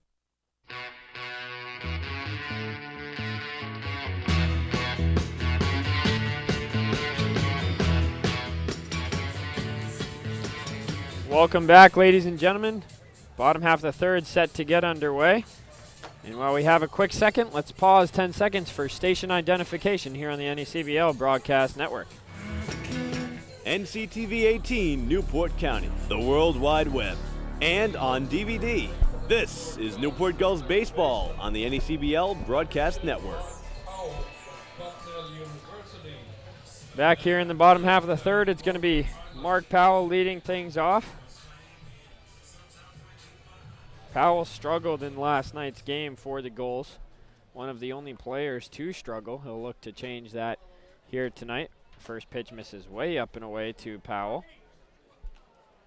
1-0 the count.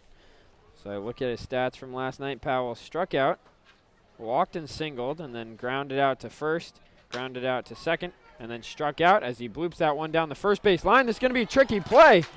And lucky there for Gordon at first base. Lucky he was blessed with height, the 6'5", man. That one, slow roller, and Tommy Lane couldn't pick it up off the mound, but Gordon can reach and still have his foot on the bag. Unbelievable. Just came right to him. It doesn't get much easier than that. 3 unassisted for Gordon, and now on top of the order, and Cole Fabio, who poked a single to right field his last time up. He squares around for a bunt, pulls it back, and takes a called strike. Yeah, the lone hit given up here so far by Lane. Both pitchers working very well here in the third inning. He swings through the fastball quickly, 0-2. And I like to see that. I was saying last night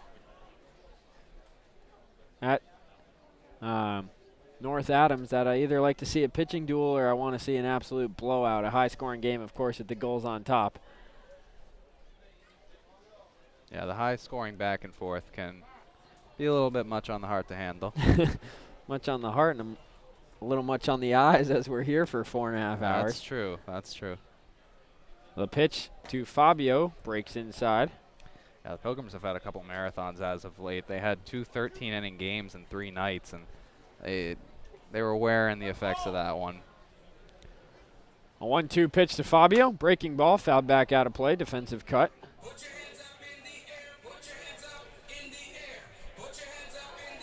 Come on. I got my hands up. Got my hands up. Trying to get the fans involved here. I wonder if something happened with these Irish fans that used to be out and left. I haven't seen them in a couple games. And oh, really? That's disappointing. That's the biggest draw of Cardines for me, I got to tell you. Fabio takes low. That and, of course, your smiling face, Tolan. Thanks. My man right here. Yeah, it's a fun booth up here. It is. Call Party. ourselves the Young Guns. I like it. A 2-2 pitch. Swinging a ground ball back up the middle. And that's going to sneak through into center field for a base hit. Cole Fabio is 2 for 2 tonight. He's gone to right field and right back through the box. Nothing Riley Delgado could do there, ranging over. Yeah, even if he fields that one, it was too slow to get up there. No chance to get Fabio, who's got a lot of speed from first. Yes, you said it. Fabio's speed. Slow dribbler up the middle. It's going to take a tremendous play. And here's Troy Dixon now, who walked his last time up. Similar situation with Cole Fabio on first. Fabio was caught stealing. I wonder if we'll see him attempt another stolen base on Thomas. Well, this is the one thing for Lane is that he's got to check more on the runners because he has a real slow motion to the plate. And Dixon hits that through the right side for a base hit. It skips up.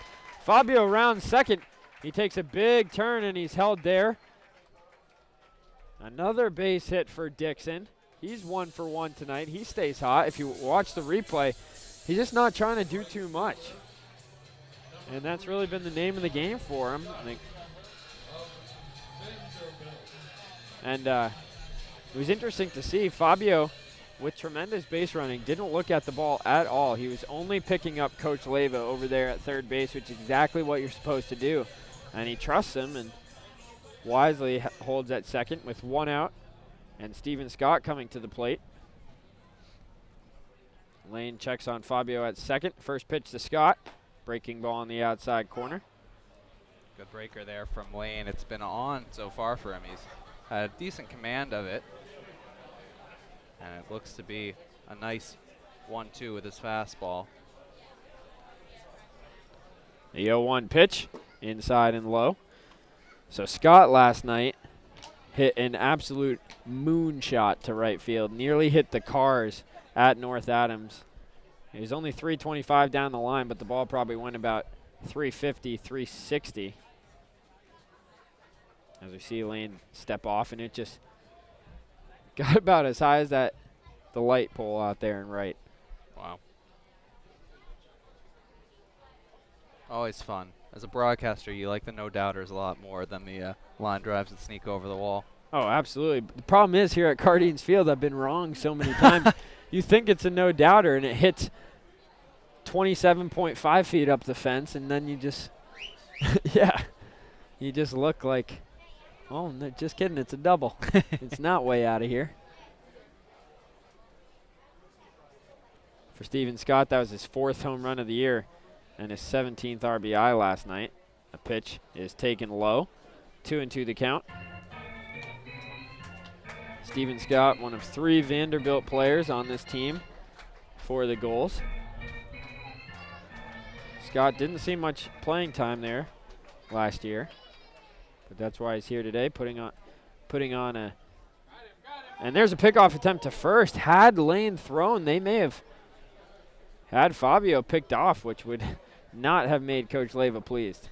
It just looked like he scuffled a little bit. He went with the reverse turn off the mound instead of just stepping, opening, and firing. He tried to spin, and it looked like he caught his foot on the mound there, or on the plate. A 2-2 taken up by Scott. He's working a good at-bat here. Yeah, and credit to Cole Fabio, who is definitely in Lane's head right now. He needs to focus up. Even with Fabio's speed, you've got a lefty in the box and a great shoot in Thomas, so unlikely he's going to try for third. A 3-2 pitch, swinging a slow dribbler back towards second base. There's only going to be one play at first for Boucher out there. As Scott is able to advance both runners, it's now second and third and 2 outs. And Jake Brote coming up. Yeah, I mean, stopping there, Dixon with that ball coming right towards his way. He kind of held up for a minute. You were only going to get 1 out either way. It would have been a tougher play at second, excuse me. So a smart play by Boucher there to go for first. But now a hit would score 2 instead of potentially just 1. And we're going to have a mound visit here, it looks like. Pitching coach Joe Flynn heading out there. So Brote, his last time up, you saw that laser line drive to O'Regan out there in left field. Last night for Brote, he was only 1 for 6, but he lined out to second base, popped out to first, then lined out to short, and lined out to first again. He was hitting the ball hard all night. He was just unlucky. And he's only played against the Pilgrims in one of these 2 teams' matchups, but he was 0 for 5 that night with 2 strikeouts. He's the only member of the lineup tonight here for the Gulls that hasn't reached base at least once against the Pilgrims this season. Lane would be remiss if he was the one to break that trend for the Pilgrims pitching. Well, Brote, you know, is probably a little frustrated. He feels like he's hit the ball nicely. The last couple times up to the plate, nothing to show for it. The first pitch on the way is taken outside. And he has a chance to put the first couple runs of this ball game on the board in favor of the Gulls. It's Fabio at third base, Dixon on second. The 1-0 pitch to Brote. Swing and hit high in the air. Sounded like a broken bat towards Pena, the third baseman, who comes over and makes the catch to retire the side. So a nice job by Lane getting out of a little bit of trouble. As he strands 2, the Gulls get no runs on 2 hits, and we head to the top half of the 4th inning here at Cardines Field. Still no score on the NECBL Broadcast Network.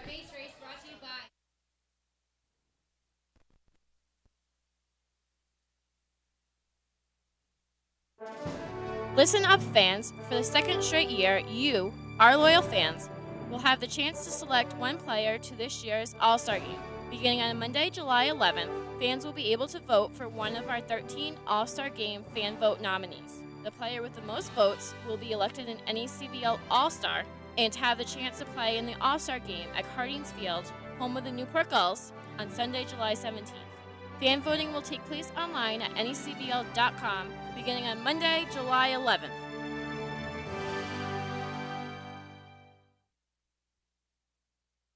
Hey, Gulls fans, you don't have to just listen to Newport Gulls baseball, you can watch it too, live on the NECBL Broadcast Network. Take advantage of Point Streak's full season video package.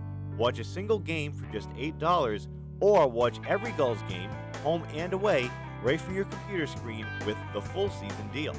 Our dedicated crew coordinates 5 high-quality cameras, graphics, instant replay, and more. Watch Newport Gulls baseball live and bring our home games into your home by signing up for a full season video package tonight.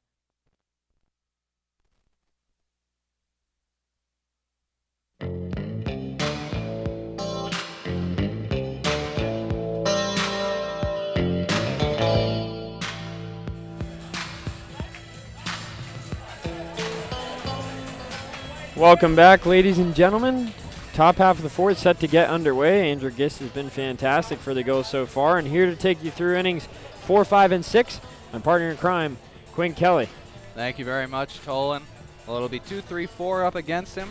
Jeremy Pena looking to get things started. Gordon and Baker behind him. Baker, of course, the only Pilgrim to reach thus far tonight against Gist, who has been much more to form here in his second go-around with the Pilgrims than his first. Jeremy Pena from the University of Maine at Orono. So Pena will step in now.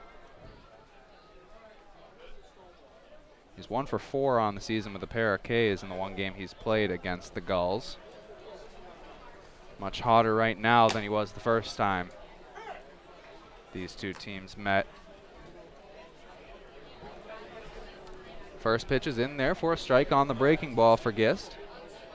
Now his 0-1 to Pena, another breaker, and fooled Pena. He was out ahead of it, not expecting back-to-back breakers, and he's quickly down 0-2. Gist working quickly. Pitch is swung on, fouled off, up and out of play, and over the stands, off the telephone wire out and right.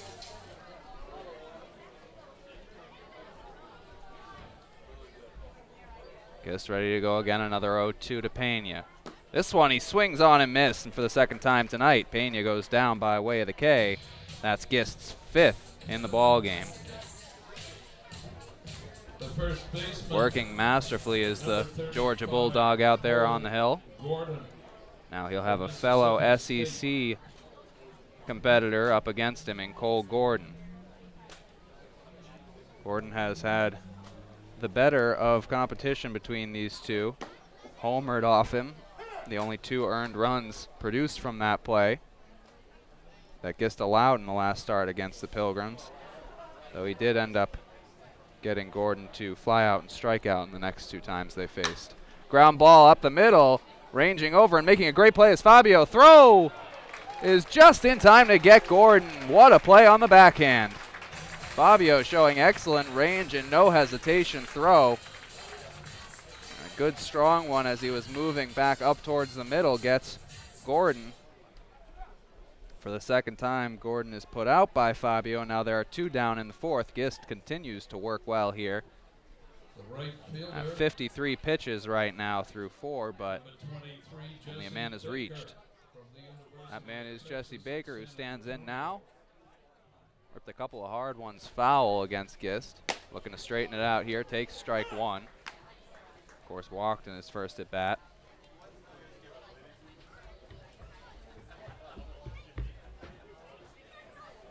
Gist comes now, the 0-1. Swung on and missed. Nowhere close to that one was Baker. It was a pitch low and away, and it looked like the bat had barely crested the middle part of the zone. So now 0-2 here, 2 outs. Gist looking to get out of the 4th.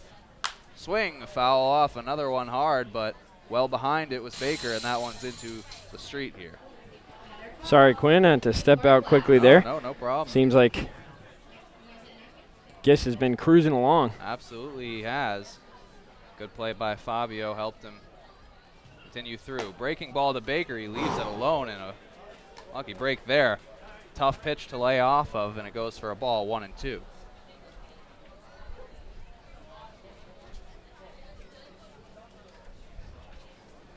Gist comes now. Pitch to Baker is off the outside of the plate. It'll be 2-2. Baker again working Gist hard. Well, Gist surely when he misses is not missing by much. No, not at all. It's been right around the plate all night. 2-2 pitch. Breaking ball. That one just nubbed off the end of the bat. It goes to Fabio at second. He picks up and on to first for the out. Another 1-2-3 inning for Gist, who is through 4 here. We head to the bottom half of the inning. Still 0-0 here in Cardines Field on the NECBL Broadcast Network.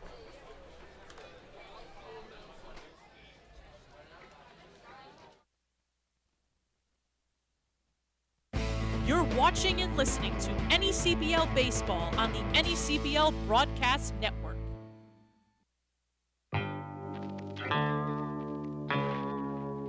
The chase for the Faye Vincent Senior Cup begins on Wednesday, August 3rd, when the 2016 NECBL playoffs begin.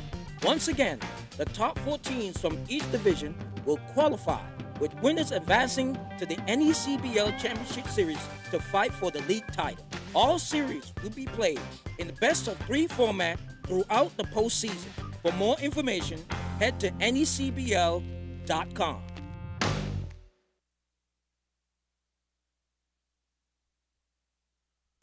Fans, stay connected by following the NECBL on all of our social media channels. Like us on Facebook at facebook.com/NECBL. Follow us on Twitter and Instagram at the NECBL. And follow the NECBL on YouTube.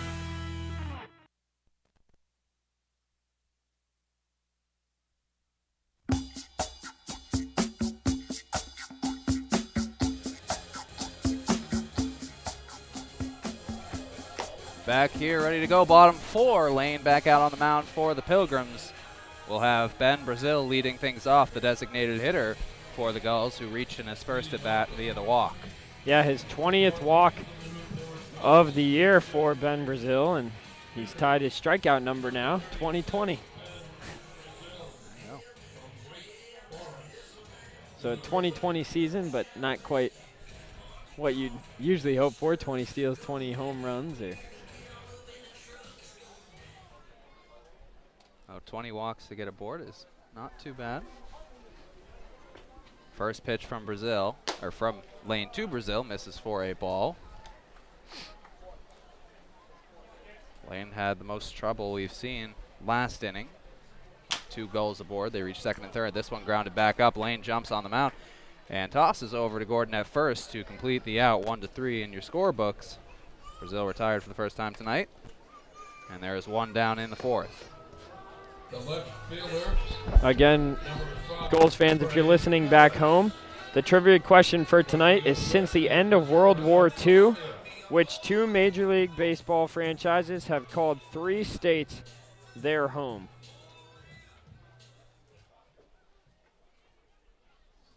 It'll be Trey Harris stepping in now. First pitch from Lane. Breaker in there for a called strike. Harris flew out to right in his last at bat. Swings through that one, and it's 0-2 here. He's quickly falling behind to Lane. And here's Lane trying to work quickly again. As soon as that batter gets in the box, he's ready to go, and here he comes, the 0-2. That one fisted to Delgado at short. He picks it up and fires to first to get the out. 2 down in the inning. So Lane working quickly here. First time he was actually able to retire the leadoff man. You wouldn't believe it, as Newport is yet to score, but in the first 3 innings, their leadoff man reached each time. And now he's gotten back-to-back outs here to start the 4th, so much better inning for Lane, who really seems to rise and fall with the occasion for the Pilgrims. This one is in there on the inside edge, called strike. It seems like he's gotten perhaps the best run support of any Pilgrims pitcher, and every time they get some runs for him, he comes out the following inning and seems to give them up. But here, as he's in a duel against Gist, who is not allowing anything for the Pilgrims, Lanes rose to the occasion. He hasn't let anything aboard, or well, he's let a couple on aboard, but he hasn't let anybody in for the Gulls either. And he is ahead now 0-2 to Connor Kaiser, who struck out in his last at bat, the lone strikeout so far for Lane. And that one just missed. Home plate umpire signaling that it was a bit low. Kaiser might have caught a break there. That was a great pitch from Lane, and just missed is the understatement of the century. Now the 1-2 is up high, 2-2. That's a trap you fall into sometimes. You get that missed call there, or you don't get the call, I should say, and then hard to locate on the next one. 2-2, we'll see if he reels it back in. He does, and he gets Kaiser again. Swinging at one right around the knees, the fastball gets by him. 2 strikeouts for Kaiser on the night, the only 2 for Lane, and he has a 1-2-3 fourth inning. Off the heels of a tough third, we go to the top of the 5th at Cardines Field. Still 0-0 between the Pilgrims and the Gulls on the NECBL Broadcast Network.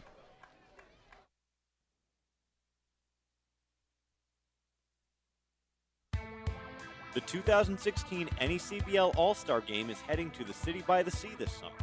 The NECBL's Midsummer Classic will be hosted by our very own Newport Gulls on Sunday, July 17th. Join the NECBL's elite student athletes as they take to the diamond in front of scouts from every major league organization in one of America's most historic ballparks, Cardines Field. Make your plans now to join the NECBL's Best of the Best on Sunday, July 17th in Newport, Rhode Island for the 2016 All-Star Game.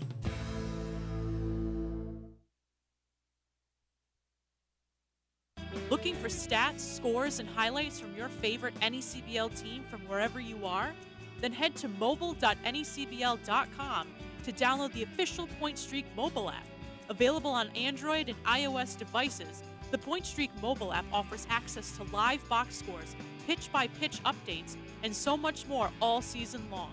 That's mobile.necbl.com to download the app or head to the iTunes or the Google Play Store.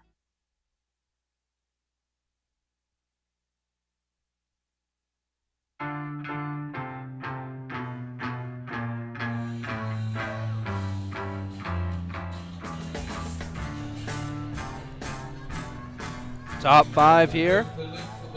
Back out is Gist, who has been working extremely well through the first 4. He'll have 5, 6, 7 to deal with here in the 5th. That starts with the shortstop, Riley Delgado. Yeah, Gist has been extremely effective out there. I'll get you his pitch count here in a moment. The first pitch is swung on by Delgado towards the gap, but ranging over and right is Scott, and he's under it to make the catch. So 1 pitch, 1 out here in the 5th as Gist continues to work hard. So through 4 1/3 innings for Gist, exactly 60 pitches. He's thrown 40 strikes and 20 balls. And for how quickly he's worked, the pitch count a little bit higher than expected. Yeah, I have to admit I was surprised by that. First pitch away to Boucher. And it tells you that the Pilgrims have been fouling a lot off, because it's not like he has a bad strike-to-ball ratio either. The counts aren't getting worked too deep, but it seems like they're getting away to get a piece on it. And just a piece there for Boucher as he fouls that one off into the glove of Dixon. And that'll even the count at 1-1. Well, those 5 strikeouts for Gist out there as well, that's at least 15 pitches. Most of those at-bats probably went more than 3 strikes. That's true. Sometimes the danger of being a strikeout pitcher as a starter. That one fouled to the backstop, now 1-2. Another scenario for Gist to get a K here against Boucher, who looked at a called 3rd strike in the 2nd. And I know I talk about it all the time because I watch them all the time, but the Mets, that's the problem we have on that pitching staff is everyone's a strikeout pitcher, so no one can ever throw a complete game because they're at 100 pitches by the 6th inning with 14 strikeouts. Not a team you can really complain about the pitching, though. This one is hit hard by Boucher, ranging over and left and making the catch. Good play there from Harris. Wow. As he went full extension on the run to retire Boucher. That one, the first really well-struck ball here against Gist. And Harris does it all. We've seen him play second base, seen him play third, we've seen him pitch, seen him out there in left. The all-around utility player joined the Gulls just about 10 games ago. First pitch now to Liam O'Regan Wow. is fanned at. Yeah, he didn't get a good look at that one. A beautiful breaker from Gist. And I'll tell you what, outside of the failed Hanley Ramirez experiment, that's one of the bigger left fielders you'll see out there in Harris. That one off the edge, but painted it well, I guess. Called strike. 0-2 here to O'Regan as Gist continues to deal. Well, apparently he's only 5'10" out there. I don't believe that. I think he's at least 5'11". Swung on and missed and fouled. Couldn't squeeze it. Was Dixon as that one got up on the mask. Not again. And he is grabbing the jaw. Well, last night he took a foul tip right back to the throat. Ugh. We see the Little League catcher's mask always have that little thing hanging down. Not so much as you get older, and it took him a long time to shake it off. And he's taking a beating back there, as I mentioned, with his thumb, which is all swollen. His throat that got hit last night. Yet he continues to rake. Well, this is the life of a catcher. A lot of guts, not much glory. But when you can swing a bat like Dixon can, certainly the name gets thrown out a bit more. But yeah, you see some real troopers in this league. I know a few games ago, I want to say James Morisano, for the Nighthawks in that 13-inning affair the Pilgrims had with them, was just getting beat up. So many foul balls. They stopped the game like 4 consecutive innings. Wow. This one misses up, and it's 1-2. Well, the other night here we had a couple scary moments against the Bay Sox. McGarry in the first inning hit one batter in the head on a 92-mile-an-hour fastball. Breaking ball is flown over the head. First hit of the night for the Pilgrims. I didn't say it. Didn't say anything, but here it is. O'Regan with a little bit of a bloop liner out to the left center gap, and he's aboard at first, and that breaks up the no-hit bid for Andrew Gist. Yep, he was cruising along. Just got a little complacent, but one batter hit on the head by McGarry, and then another play out in left field, a double by Brote, hit off the face of their left fielder, and both kids sent to the hospital. So that was not fun to watch. Oh, certainly scary. Best wishes to the both of them. It's Damon Hecker now in. The DH looks at a pitch outside, 1-0. Hecker grounded out to the first baseman, Brote, back in the third inning in his first at bat.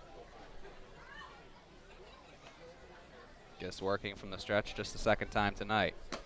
His 1-0 is in there, swung on and missed by Hecker.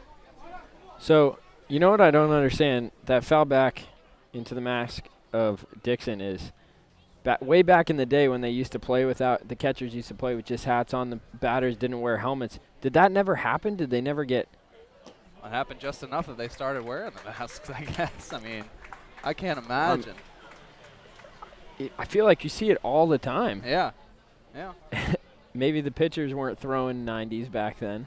I mean, but still, it's coming off the bat pretty quickly. It's 1-2 as Hecker fanned again at the second. Check over to O'Regan at first before we get the 1-2 from Gist. Yeah, different game back then. No helmets when you rode bikes, and you could have a 5-year-old run down to the store and grab his dad a pack of smokes. A pitch up, misses 2-2. The Pilgrims have done a good job tonight laying off Gist's junk mail. When he's ahead in the count, he usually keeps it out of the strike zone, and so far they haven't bitten. O'Regan with a pretty good lead off of first base. 2-2 pitch, breaking ball, that one missed, and that's really one of very few that we've seen Gist miss badly on. And now it'll be a full count. If I'm not mistaken, the first such situation of the night for Gist, which is another thing that surprises you with that high pitch count, that he hasn't really worked many full counts. But first payoff pitch, runner is going. Hecker leans into that one. Flare out. Harris, excuse me. Tracks it down, however, a few feet in front of the wall and makes the catch to finally retire the side for the Pilgrims. They get their first hit here in the fifth, hopefully a sign of things to come Nothing doing after it, though.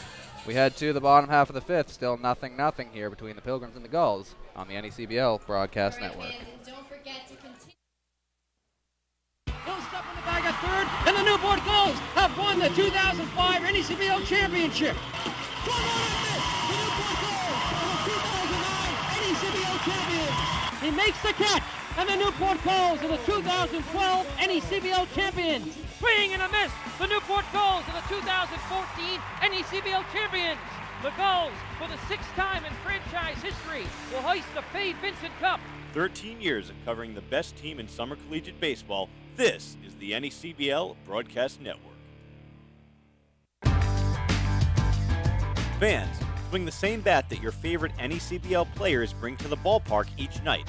Dream Bat Company has been producing quality baseball products since 2005 and is proud to be the official bat of the NECBL. Head to dreambats.com and enter coupon code NECBL for 20% off your entire online purchase. And don't forget to follow Dreambat on Twitter for updates and flash sales. At Dreambat Company. Dreambat, the official bat of the NECBL.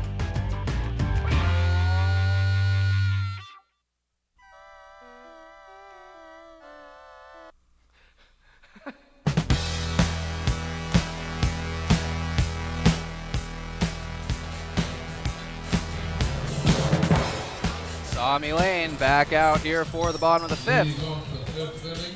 Trying to continue to build off of a pretty good outing so far here against the Gulls.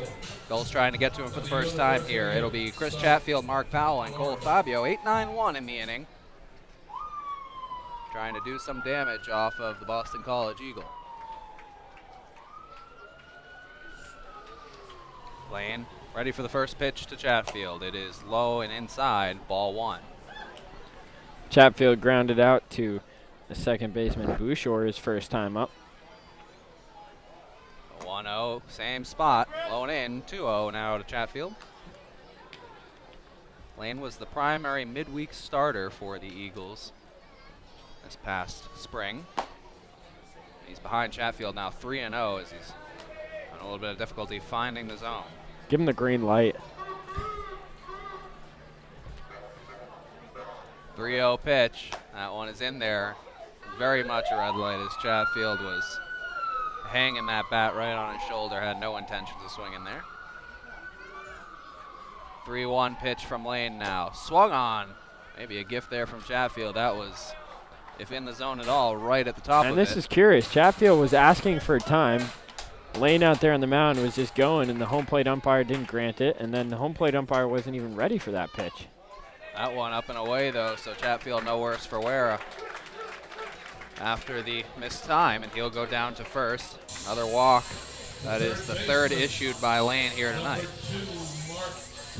Another leadoff man reaches for the Gulls. You have to imagine at some point it's going to come back to bite Lane. Mark Powell now comes in. He grounded out to Cole Gordon at first to start the third. So I guess he only 3 leadoff men to reach that one. The 9-hitter didn't catch that as it turned back over to the top, and Fabio, who reached with 1 out in the third. 1-0 here as Powell flashed the bunt, pulled back and took a ball. Pena was charging in from third. He plays right on the edge of the grass now. And laying it down again is Powell, but he pulls back once more. Lane misses up. Yeah, Lane's been struggling to find the strike zone here in the 5th inning, and see Thomas go out there to have a word with him. And to me, that's one of the more frustrating things. And after covering Boston College baseball this past year, which saw a real mix of upperclassmen and freshmen on their pitching staff, the younger guys really have a tough time pitching to the bunt. You know, it's something that needs to be taught more. I think that you just got to go after it. You got to pound the zone because he's going to lay down the bunt one way or another, and there's no sense trying to pitch around the bat. This one he puts in the zone, pulls back by Powell, and it's 2-1.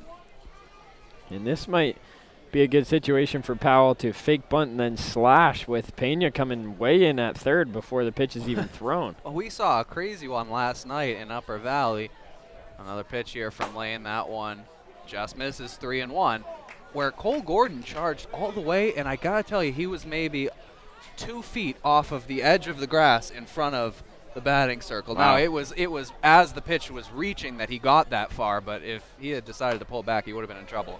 Bunt laid down, but foul, and it'll be a full count.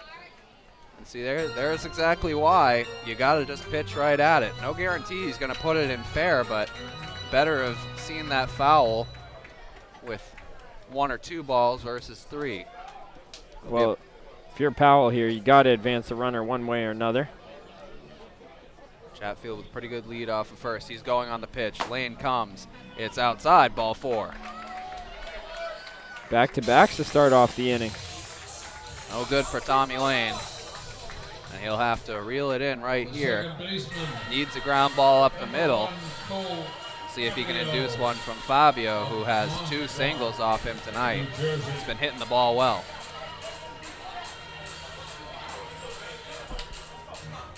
Fabio 5 for 10 so far this season against the Pilgrims with those 2 hits tonight in his 3rd game here. And he's flashing the bunt, pops that one up and out of play. That one actually caught the protective netting over our little awning here behind the plate. Bunting seems like such a lost art in the game of baseball it really today. does. It's amazing how even in this league where you're seeing some of the top D1 guys just really struggling to lay them down. It's 0-1 here to Fabio. And love the commitment to situational baseball for the Gulls. Fabio trying to lay it down again, and it fouls and almost caught by Thomas. That was a quick dropper, but it was in and then out of Thomas's glove. And Coach Leiva's upset down there at third. He won't even look at Fabio. I mean, that pitch is right down the middle. You gotta lay it down, especially a game where manufacturing runs. That 1 run could be the difference tonight. Absolutely.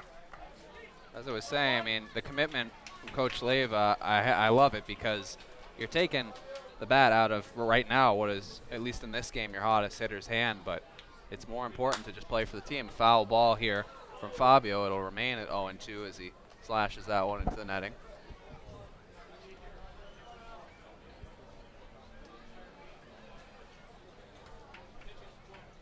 If Lane could find a way to snag his 3rd strikeout of the night, be in a really big time here with 2 men aboard and no outs. The 0-2 pitch to Fabio comes with a breaker and he's rung up. Fabio looked at it and it caught the outside black. What a pitch. A beautiful breaker there from Lane, who has really had that one working for him tonight. And this is why they wanted Fabio to advance the runners, because although Fabio's hot, Troy Dixon has been even hotter. He's walked and singled tonight, and he could have had 2 runners in scoring position. We'll see if Dixon is able to do the job all his own anyways here against Lane, who is still looking for that ground ball. Playing curiously off of second base is Chase Boucher, not really in any particular double play depth. This one fouled off the plate and back up into Dixon's back. It'll be 0-1. So Dixon with runners in scoring position this year, hitting .250 in 16 at-bats. He has 6 RBIs. But with runners on base, he's hitting .355 with 7 RBIs. So pretty good numbers for him up there. Lane sets, ready for his 0-1, and he'll turn. He will not throw to try to get Chatfield, who had a bit of an awkward slide back into the bag, kind of belly flopped. To retuck his shirt. Lane looks in, gets the sign from Thomas. Now appears ready for the 0-1, comes. Breaking ball misses over the top of the zone, 1-1. So Dixon hasn't been trying to do too much the last couple games. Look for him to do the same here. He faced a similar situation last night and poked a RBI double left field, just going with the pitch. 1-1 from Lane on the ground. Boucher fields over to second for 1, on to first, and they got it. A twin killing for Tommy Lane gets him out of a jam in the 5th. And we will head to the 6th. The score still knotted up at zeros here at Cardines Field and on the NECBL Broadcast Network.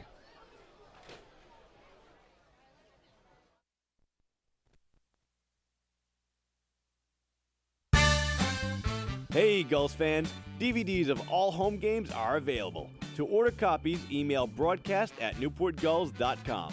All DVDs include a full pregame show, postgame show, 5 high-quality cameras, and exclusive player interviews. Everything you know and love about Newport Gulls baseball. For more information, email broadcast@newportgulls.com.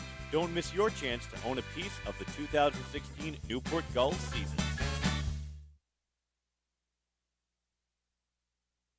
Wear what Major League Baseball and the NECBL wear. New Era Caps, the preferred cap of the NECBL. Show your support by visiting the souvenir stand at your next game and become a part of your favorite team. New Era Caps, the preferred cap of the NECBL. Need your Gulls fix? Check out NewportGulls.com.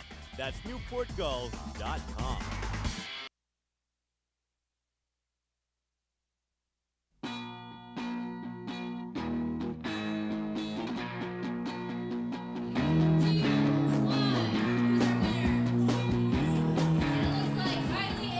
Through 5, it looks as though Nolan's prediction has been right. It's been an absolute pitcher's duel here. Not a lot of hits and no runs for either side. Andrew Gist back out there now for the Gulls, looking to complete a 6th scoreless. He'll have 9-1-2 to deal with, and that starts with the hitless Joey Thomas.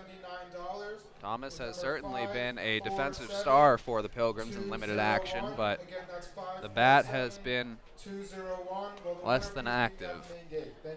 Yeah, Gist out there has been tremendous so far.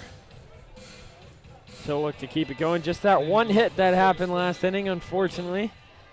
I'd love to call a no-hitter here at Cardines. It was a 2-out liner from O'Regan that made it out just over the head of Fabio at second. First pitch here to Thomas. On the outside edge for a strike. 0-1. Thomas looks back. He's a little bit frustrated with the call. You're kind of handcuffed as a catcher. Not much you can really say to the home plate umpire if you want to get the call in the home half of the inning. Or the opposite half, I should say. The 0-1 pitch. Same pitch. I was going to say, very near the same spot, but it'll be 1-1 as it must have been just a couple inches further off. Gist's 1-1 here to Thomas. That one is swung on, chopped to Fabio at second. He's had a busy night, but has fielded excellently and continues to do so here as he fires to first to get Joey Thomas for the first out of the inning. Thomas now 0 for 2 with a pair of ground outs Fabio's way, and another 0 for 2 batter for the Pilgrims coming up in Ryan Brown. It's the 78th pitch of the game for Gist out there through 5 1/3 innings. The Gulls have been getting a lot of innings from their starters, which is nice. They're getting their bullpen some rest. First pitch here to Brown is fouled off, and that's one thing that has been a bit of a struggle for the Pilgrims is having starters go deep. You've seen it a lot with the front end of the rotation, the back end not so much, so it is certainly a breath of fresh air to see Lane moving beautifully through this one so far. Should at least give him one more. Breaking ball to Brown is stung, going back and looking at it go over his head, and off the wall in right is Scott. He picks it up and fires in, a chance to get him at second, but the throw is off. It's a stand-up double for Ryan Brown here with 1 out in the 6th. Well, Brown surely saw that pitch well. That was a bullet off his bat. It bounced off the ivy out there in right. And for a pitcher that has only given up 1 hit prior to that, Gist is tagged with the first extra base hit of the evening for either side. And now he'll have Jeremy Pena up. He has had Pena's number so far tonight, though. He's 0 for 2 with a pair of strikeouts. First pitch is low, ball 1. Now this is a situation that the Pilgrims have struggled in, and one that we saw the Gulls have a bit of a problem with last inning, where you really just have to move Brown to third. You cannot make an out here without him advancing. That one is swung on, hit back here to the backstop. It'll be 1-1 now on the main Black Bear, Jeremy Pena.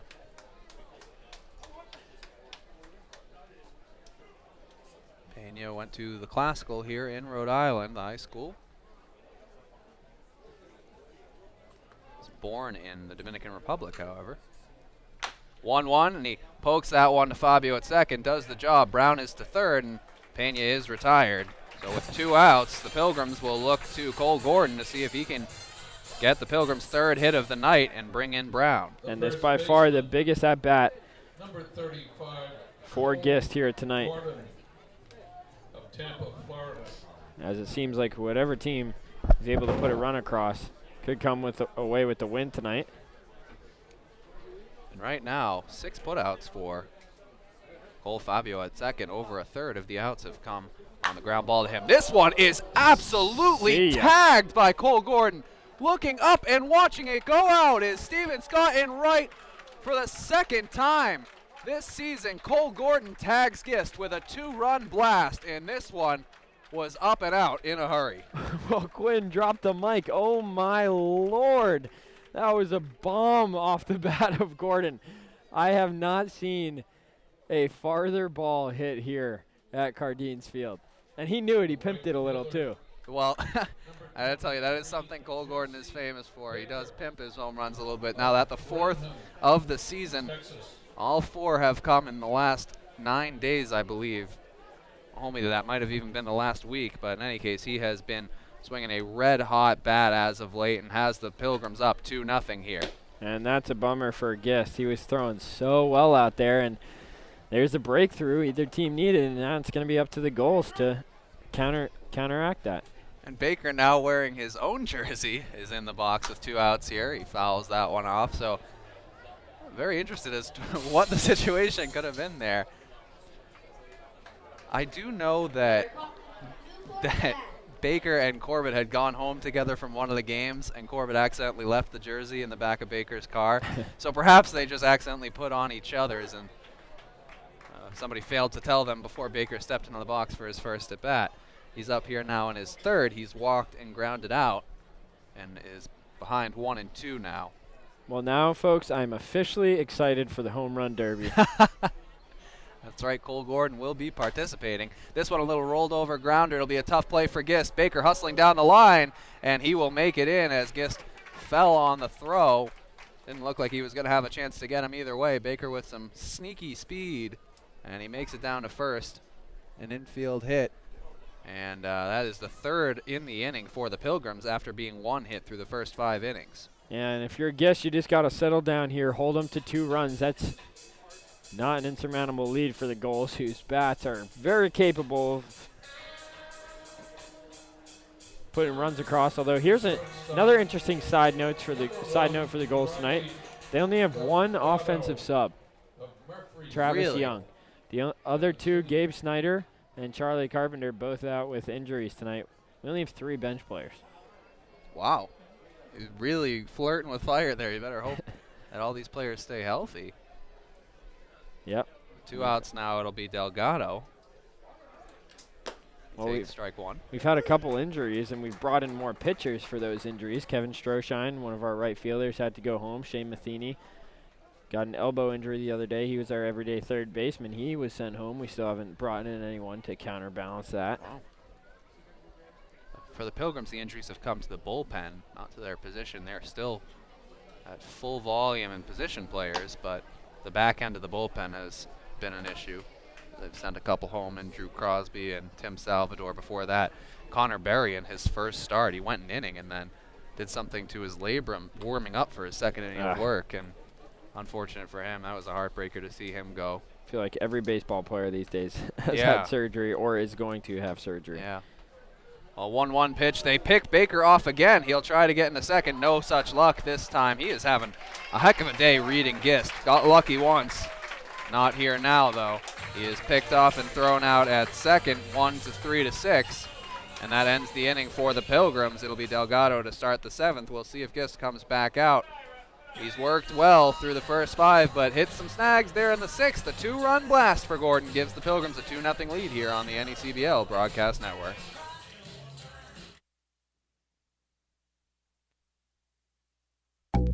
Listen up, fans. For the 2nd straight year, you, our loyal fans, will have the chance to select 1 player to this year's All-Star Game. Beginning on Monday, July 11th, fans will be able to vote for 1 of our 13 All-Star Game fan vote nominees. The player with the most votes will be elected an NECBL All-Star and and have the chance to play in the All-Star Game at Cardines Field, the home of the Newport Gulls, on Sunday, July 17th. Fan voting will take place online at necbl.com beginning on Monday, July 11th.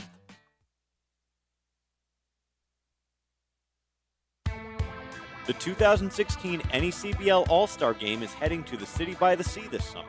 The NECBL's Midsummer Classic will be hosted by our very own Newport Gulls on Sunday, July 17th. Join the NECBL's elite student athletes as they take to the diamond in front of scouts from every major league organization in one of America's most historic ballparks, Cardines Field.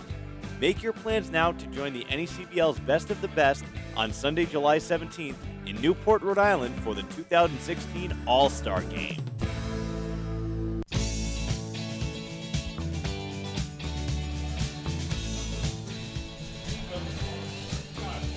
Tommy Lane back out here for the 6th and now protecting a lead, the first of the night for the Pilgrims, who broke the draw.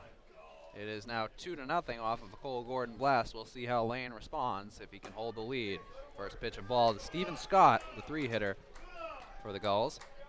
Talked earlier how that has been a problem for Lane this season and coming back out and holding leads. We'll see if the Gulls can get to him in the 6th after having some struggles, and much the way the Pilgrims got to Gist in the 6th after having their own struggles. Well, that home run by Cole Gordon, I think someone's got to call NASA because he an unrestricted rocket launch. This one is in there now. It's 2-1. Yeah, that one, I mean, high, deep, it really had everything. It was a shot out of here. 2-1 pitch now from Lane. We'll have to hold. He was into the windup when the time was called for Scott. So we saw Chatfield not granted a timeout earlier. That one actually last inning, but this time a very late one granted to Scott. Little makeup call there. Yeah, 2-1 now, up and away, 3-1. Lane continues to have a little bit of struggles finding the zone. This one is in there, strike 2. Count goes full. He's up now to 82 pitches. Wow. 45 for strikes, 37 for balls. 3-2 pitch. Swung on, hit hard. Diving stop by Delgado. He'll have no throw, though, but he keeps it in the infield. A good effort from the shortstop, but that was very deep into the hole and no play for him. Scott gets his first hit of the night and is aboard to start the 6th. Number 23, Jake Brote. Now stepping in will be Jake Brote. Brote also hitless tonight. He has run his struggles against the Pilgrims to an 0-for-7 stat line. Well, that's the start to the inning you need for the Gulls, and now a swing of the bat can tie it up, and the guy you want up there, Jake Brote, obviously. Lane first to Brote is inside, backs off the plate. He's even changed his bat for this at-bat. I'll tell you, I'm a big orange and blue guy myself. As am I. I love the custom dream bat that these Gulls are swinging. No swing necessary there as that one in the dirt makes it 2-0 to Brote.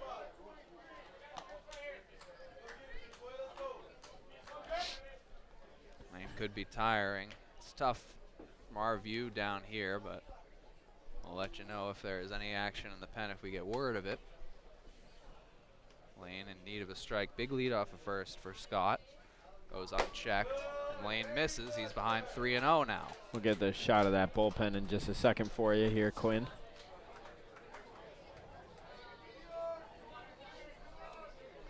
Lane working hard here, but seems to be laboring a bit to start the 6th. His 3-0 misses, and it's a 4-pitch walk. The lead 2 runners aboard again here in the 6th for the Gulls. And that'll bring out Joey Thomas to talk to his pitcher from behind the dish. And I'm sure that's just to buy time for whoever's warming up in the pen, if anyone is. As you mentioned, he struggles to hold leads. You don't want to give this one up. Now, he appeared to be the first pitcher that was giving way last inning. And it does look like somebody's warming up. That is number 19, Kevin Saperco, out of Georgetown, who has pitched here once before at Cardines Field. Has pitched in both of the games between the Pilgrims and the Gulls this season. So the lineup is familiar, and that'll bring out pitching coach, so unlikely to see a substitution, but I want to give Superco a little bit more time. Well, can you do that? Can you have a mound visit from the catcher and then a I coaching believe, visit? I'm pretty sure the rules are extremely lax at the college ranks, and being as the NECBL plays by them, yeah. I got the MLB, you'd only have 30 seconds. Right, and on top of that, you have to come out and signal for it. You don't get to go out, have your long extended mound, and then call to the bullpen. And one of the more frustrating aspects, we'll say, but every team benefits from it. Every opposing team has to deal with it. So home plate umpire now is going out to break up the meeting. And pitching coach Joe Flynn will just give a pat on the back and go get him Tiger to Tommy Lane, who is now trying to work out of a jam. No outs, and then on first and second for the second time tonight, or second time in the last 2 innings. Well, Brazil's walked and grounded one back to the pitcher Lane. He'll look to hit one through that left side, which is wide open. Lane steps off the mound. This time we saw him go with the forward motion off of the mound. The righty has been preferring the spin move with runners on second. First pitch, swung on and missed. Big hack there from Brazil. Comes up empty. Yeah, huge cut. You could tell he wanted to put the Gulls in the lead with one swing there. Brazil with 1 home run this year. Another one swinging that orange painted bat with the blue Dream Bat Company lettering. Looks at a ball there as he flashed the bunt. It's 1-0. 1-1, excuse me. Remember, fans, when we come back in the top half of the second, I'll have the answer to that trivia question for you. I'm looking forward to it. I have got my guess held in my mind, but I'm very interested. I anticipated being wrong, quite frankly. This one fouled off again. The Gulls continue to struggle to lay the bunt down, and it's 1-2 here.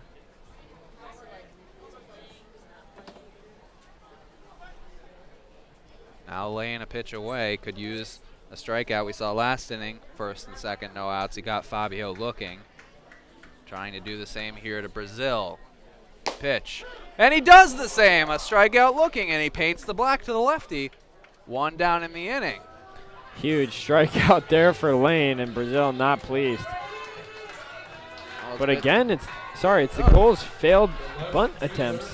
Yeah, I mean, you handcuff yourself. It was interesting to me that he took a strike before attempting the bunt. He didn't flash it on that first strike. And the second one, he shows it, fouls it off, and of course looks at that one. So hard after a foul bunt to really get back in the head and ready to swing away as a batter. First pitch, strike called to Harris, who can do nothing but smile. Was not in agreement with the home plate umpire on that call.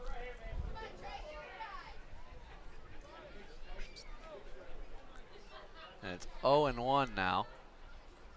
This one is fouled off, hit hard by Harris, but out of play. Trey Harris a little upset. He takes a long walk away from the plate. He knows he missed a pitch there out of the hand of Lane. It'll be an 0-2 for Lane. Got out of a similar situation last inning with a 4-6-3 double play from Dixon. This one is not going to be the same. That one is lined. O'Regan will come up throwing. He bobbles it. They wave on the runner. It'll be a play at the plate. No! Sliding in with the first run is Scott. Not sure how that really works, but it will likely be an error. It'll be a single, and then an error on the fielding job there by O'Regan, who, if he hadn't bobbled that ball, likely Scott would have been held up at third. We would have had another chance, but Harris trades places, and now it's a first and second situation with 1 out again. First run is in here for the Gulls in the 6th, and I expect that Lane's outing, yes, it will be over, as Zackerson is now coming out to the field to make the change. Well, that was a good piece of hitting there by Harris on the outer half of the plate. Just reached out and poked it into left field, and now it'll be up to Kaiser, a chance to shine here in front of the home fans to tie the ball game. We'll take a quick break as we make the pitching change here at Cardines Field when we come back on the NECBL Broadcast Network.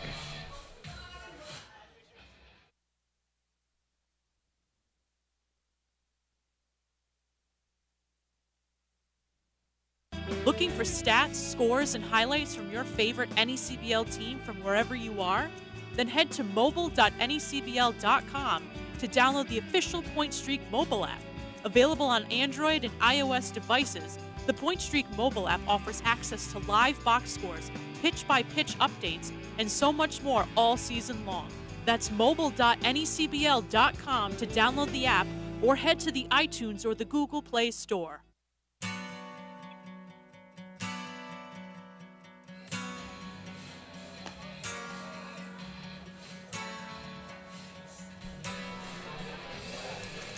Back here, and before we give you the info on the new pitcher, we're going to kick it to Shannon O'Connell for an update on what's going on around the league. All right, it's the bottom of the 8th up at the Shipyard. Mystics up 5-4 against Danbury. Top of the 7th, Upper Valley 0, North Adams 2 at Joe Wolf Field. Winnipesaukee up 4-3 against Sanford in the top of the 6th at Goodall Park. Valley's up at home 4-2 against Ocean State in the top of the 6th.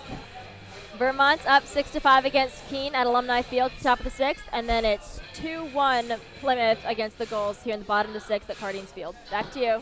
Thank you very much. Well, a fist pump here from Tolan, as I would say that both of us here looking up at the Ocean State Waves in the southern standings are happy to see the Evil Empire struggling a little bit.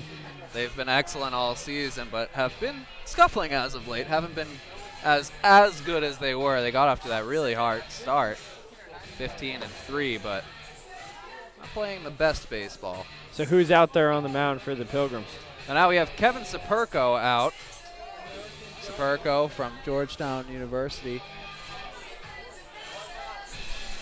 And he comes in carrying a 5.56 ERA. He's 0-2 in 6 appearances. He's pitched 11 1/3, 11 hits, and 3 walks account for 7 earned runs. 8 have come in on his watch. And he has pitched quite a bit. The Gulls are familiar with him. He has a 1.93 ERA in 2 appearances against the Gulls. He's pitched 4 2/3, given up 1 hit, 1 walk, and he struck out 5. So Gulls just hitting 0.77 against him, and it's been one matchup that Saperko has liked. He turns and looks at Brote on second before he gets ready to throw his first pitch in there. Tough situation for him to enter the ball game too. Does have 1 out, so looking to ground over Connor Kaiser. First pitch in there for a strike. Kaiser struck out twice tonight, so I guess this is the batter you want up at the moment if you're the Pilgrims. Absolutely, and I'm sure Kaiser is happy to see Lane exit from the game ahead of his at bat. That one misses low and away, evens the count 1-1 for Saperko.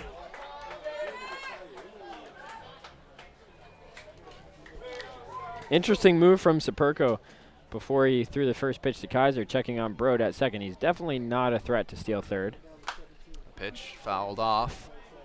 Kaiser's behind now, 1-2. Better call. Newport Glass.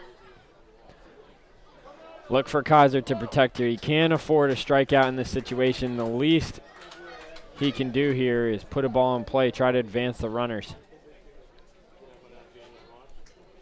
1-2 pitch from Saperko coming. He sets and deals. That one swung on, hit hard, but foul. Smoked that one, did Kaiser, but couldn't keep it straight. And it'll be the same situation, just a lone strike for him. So the final line on Tommy Lane, well, the book is not completely closed as the 2 men on are his responsibility, but he went 5 1/3, gave up 5 hits and 4 walks. 4 strikeouts, excuse me, as well, but 1 run so far. Couple more coming in, most likely, as that one falls in the gap out in deep center field. Going after it is Baker. 1 run is coming around. It'll be a play at the plate. No, held up at third. So the Gulls tie the ball game. Coming in is Brote on the double for Kaiser. Over to third is Harris, and at second and third, 1 out. And bad base running, bad reads by Broughton Harris. That ball in the gap, not close to any outfielders out there. You've got to score 2 on that play. It went all the way into the corner out there in right center field, and I was surprised by the time the ball hit the ground, no one had moved. Yeah, that certainly not the best. We'll see if it comes back to bite the Gulls later, but we're all square again, and now the Gulls look to be in a position to take the lead. But it was a smart move by Coach Leyva holding Harris. You don't want to make it second out at the plate. Now you have runners at second and third, just 1 out. So good decision by the head coach. Now Saperko will have to deal with Chatfield, who walked in his last at bat, grounded out, and his first takes strike 1 there. He put that in the wheelhouse for a lefty low and in.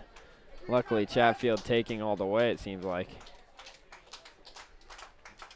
Just the second hit that Saperko has given up to the Gulls in his season. This one is scorched. Foul. That one down the third base line. He slapped it. Inside out swing and crashes into the fence there, protecting the left field bleachers. Now it's 0-2. Saperko would be wise not to give Chatfield too good of a pitch to hit here. Time from Chatfield. We'll have to hold.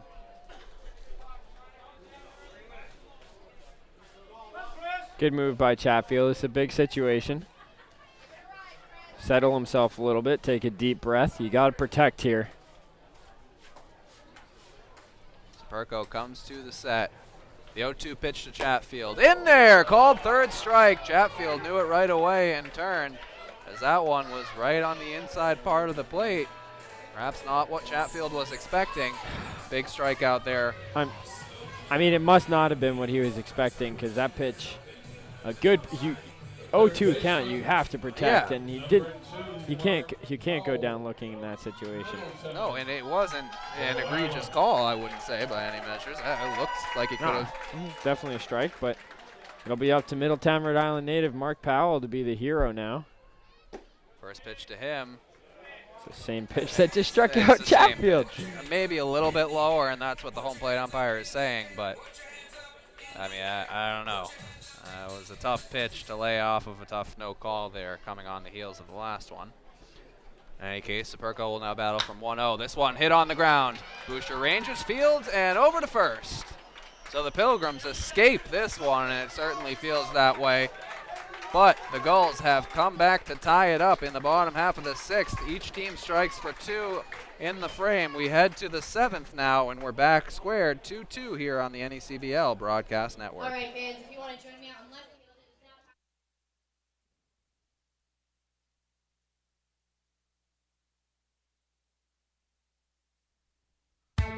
The 2016 NECBL All-Star Game is heading to the City by the Sea this summer. The NECBL's Midsummer Classic will be hosted by our very own Newport Gulls on Sunday, July 17th. Join the NECBL's elite student athletes as they take to the diamond in front of scouts from every major league organization in one of America's most historic ballparks, Hardines Field. Make your plans now to join the NECBL's Best of the Best on Sunday, July 17th in Newport, Rhode Island for the 2016 NECBL All-Star Game.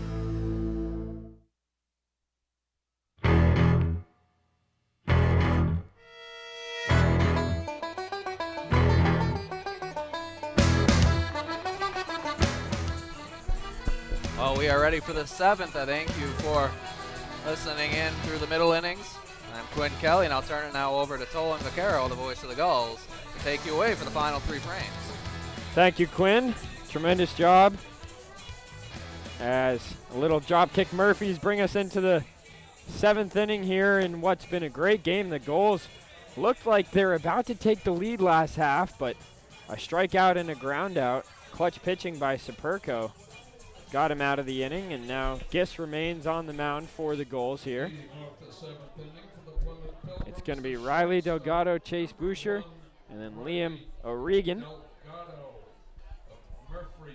And that was Connor Kaiser with the RBI double that tied up the game. Gulls fan vote nominee.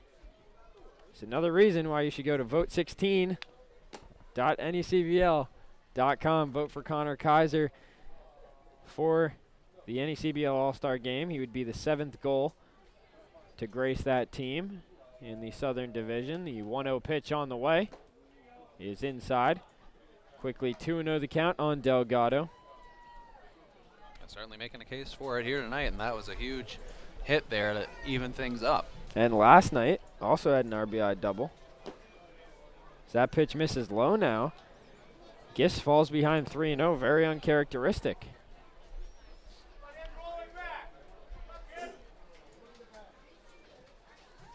Gist up at 94 pitches now, and he misses low, so a 4-pitch walk, second walk of the game.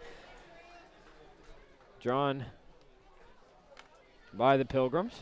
I'd have to imagine with the pitch count as high as it is that the leash will be pretty short for Gist here in the inning. We'll see who we have warming up in the pen, but I assume that if the Gulls are able to score one more, we'll see Blake Cairns again come out of the pen. 0.00 earned run average this year so far.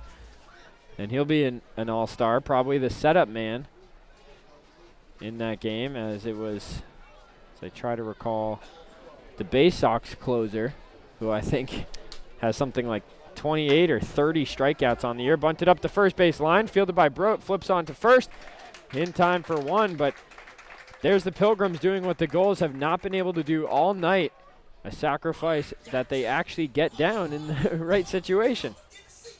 And credit to the combination effort there of Broat and Fabio, who fielded it perfectly.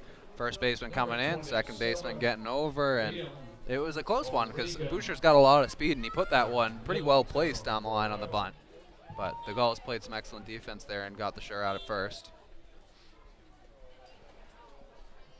So now here's Liam O'Regan, a runner in scoring position, chance to put the Pilgrims back in the lead. First pitch, nope, pick off move here.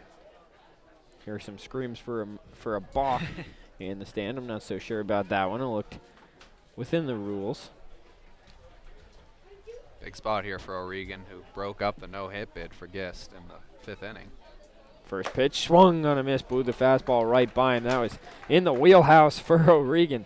Just came up empty. And if you're Gist right now, a strikeout would be huge with one out and a runner at second. But you also have first base open. You just don't want to get punished leaving a pitch over the heart of the plate. And he paints the outside corner with the fastball 0-2. Great pitch there from Gist, knowing the boundaries of the zone and putting it right on edge there.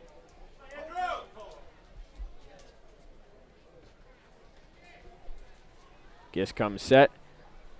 Checks the runner at second. The 0-2 pitch. Changeup fouled back. Just didn't take quite enough off of it. Good job to spoil there by O'Regan and stay alive. Pitch count really soaring now for Gist at 98. And so I promise you guys the answer to that trivia question in this half of the inning. It'll come after this at bat.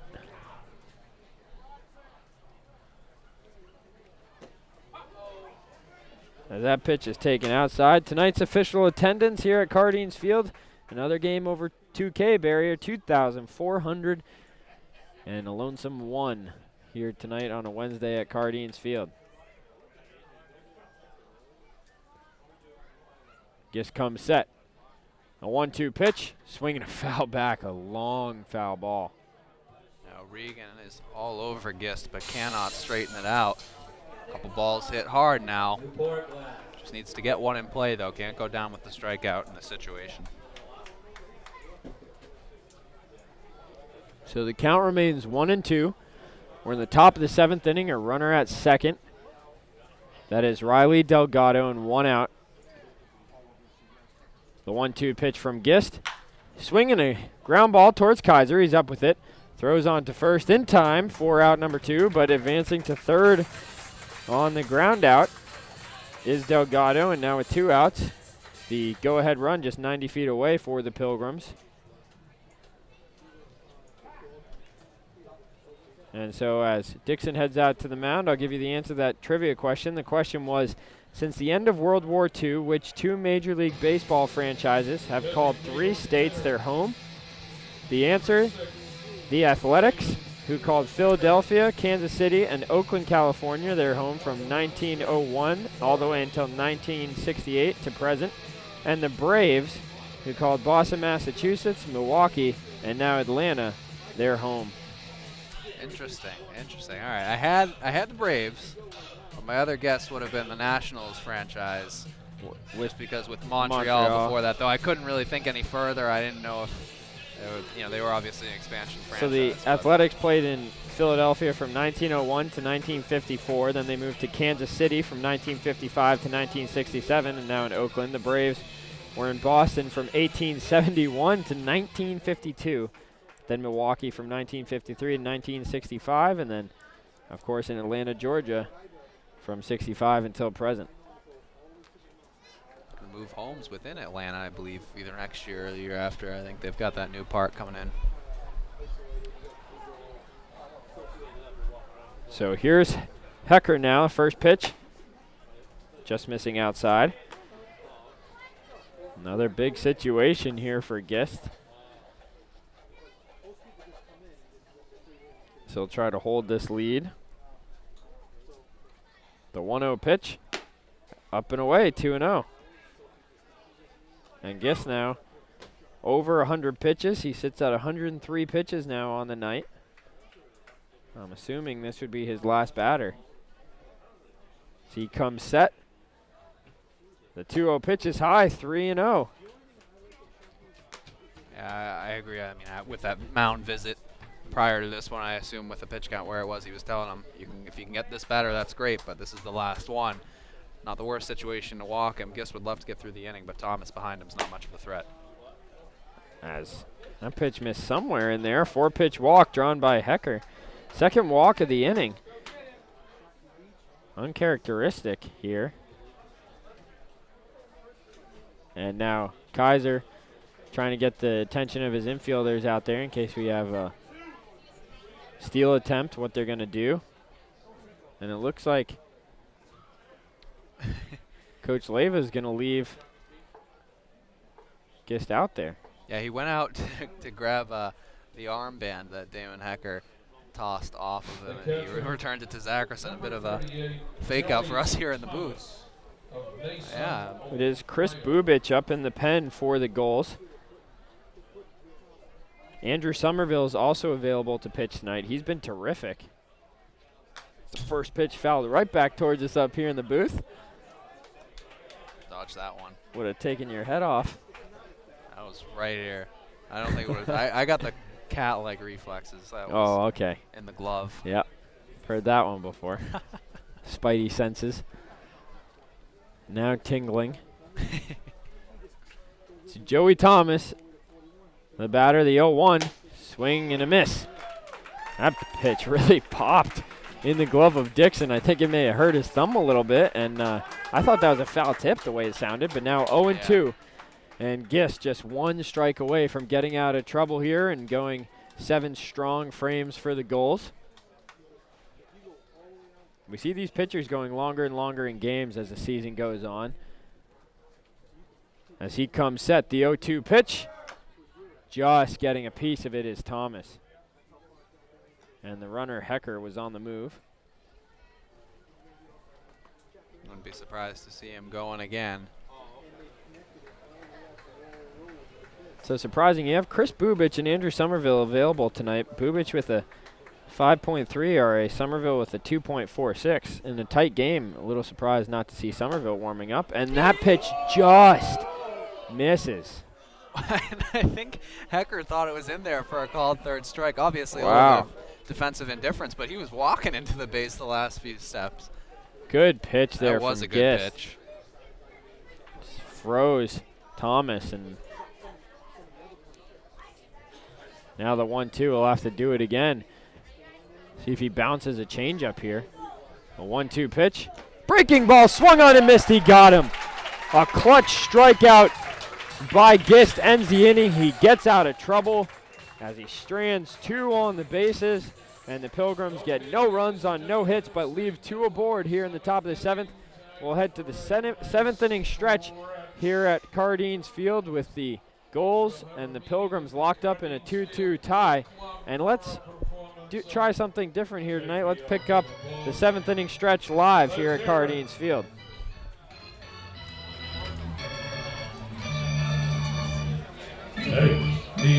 to the ball game. Take me out to the crowd. Buy some peanuts and cracker jack. I don't care if I ever get back to this root for the Gulls. If they don't win, it's a shame. For it's 1, 2, 3 strikes you're out of the old ball game. Wonderful, wonderful. You're all invited back on Friday for an encore. What a beautiful rendition of Take Me Out to the Ball Game. Still a very nice crowd here at Cardines Field as the sun is still setting a little bit out and left. It's 8:45 here local time in Newport. This game's been cruising along so far, just about 2 hours in, as we did start a little bit late. On pace to be under the 3-hour marker, hopefully. And it's going to be the top of the order here for the Gulls. Cole Fabio leads things off against Superco out there on the mound. Cole Fabio today has singled twice and struck out.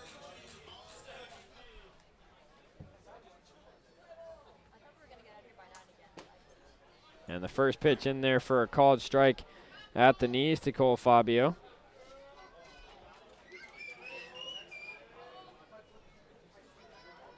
The 0-1, swinging a foul back, watch out. Nearly took a fan's hand off up there. So Cole Fabio as a leadoff hitter this year, struggling a little bit. He's hitting 179 in 28 at-bats. All his hits coming, I guess, when he's not in that leadoff role. Except for tonight. He's 2 for 3. Facing an 0-2 count here, though. The pitch misses somewhere. The strike zone, the last couple nights here at Cardines Field on Monday and here on Wednesday has been a little bit erratic. Frank Auditore behind the plate as Fabio fouls that back out of play again with Michael Arenzalo on the bases.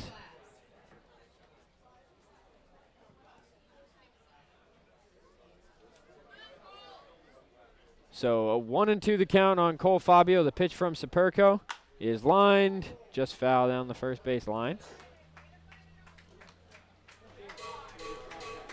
And as I look over at Shannon O'Connell's computer up here, unfortunately the Ocean State Waves have tied that game against the Valley Blue Sox. It now sits at 4-4, so they're locked in a battle, just like the Gulls here. It's a 2-2 ball game here at Cardines. Again, the 1-2 to Fabio is hit foul. He's putting together a good at-bat here. Better call. Class.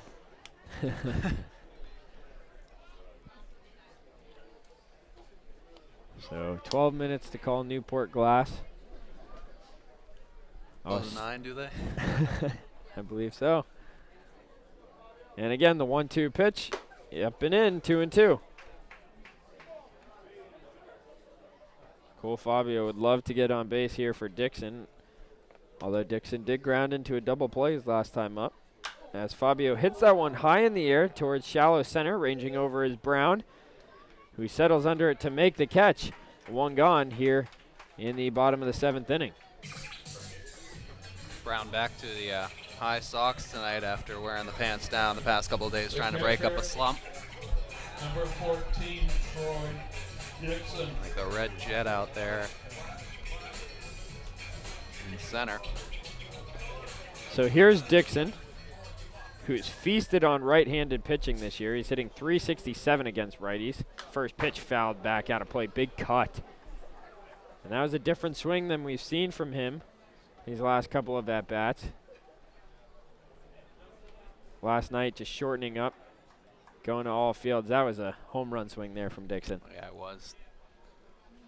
Definitely trying to get all of the pitch there from Superco. The 0-1 taken outside.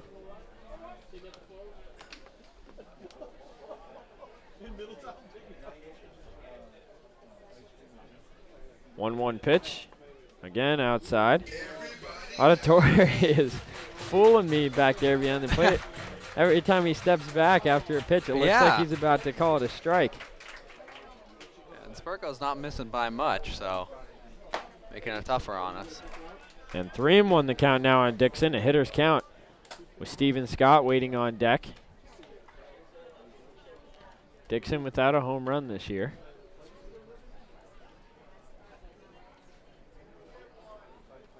The 3-1 pitch, swinging a drive towards right field. That's going to drop in front of Baker out there, who makes the barehanded play, but another base hit for Dixon, who pumps his chest out there. He's 2 for 3. Did you see that play? The outfield here at Cardines, the ball can take weird hops, and it did on Baker there. That's the second one in this game that Baker's been close to, but has decided to play it safe and lay up. In a tie ball game, I mean, that's a decision that you have to make. Obviously, that one hit towards the line and right. You've got no backup if you're Baker, but I was surprised to see him lay off that one. So here's Steven Scott, takes away 1-0. Scott's got the power to put the Gulls ahead by 2, but I'm sure they'd take anything, a walk, a base hit, double, triple. It's getting inside the park, home run maybe. The 1-0 pitch, fouled back into the screen, big cut. Beautiful swing there from Scott. I know most people don't notice it, but on the follow through, he had perfect balance. Well,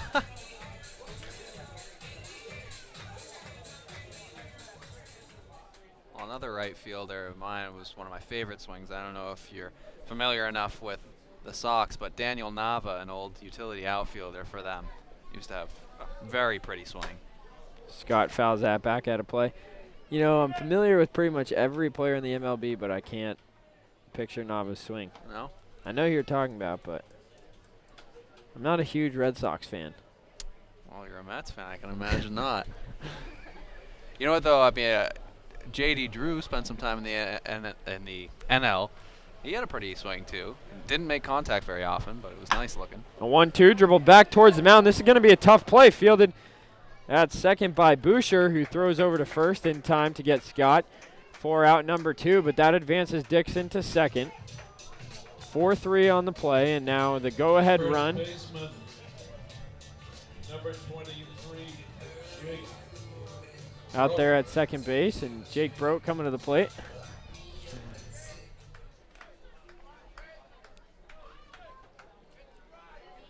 You know, I'm kind of upset with myself. I feel like so many of the players on the Red Sox right now got their career started at the Pawtucket Red Sox, who are just a 4-minute walk from my dad's studio. I wish I had gone to more games when I was younger. As that's inside, that hit Broad in the arm, and he is not happy as he heads down to first. He wanted a chance to tie this ball game. Yeah, and that one sure stung, too. That one got up and in on him. He didn't face a single strike his last time up, walking on 4 straight pitches. Gets hit here. And, yeah, that's got to sting a little bit. Yeah. Yeah, tough to have the bat taken out of your hands. But maybe not the worst move is now Supergo can go against Brazil.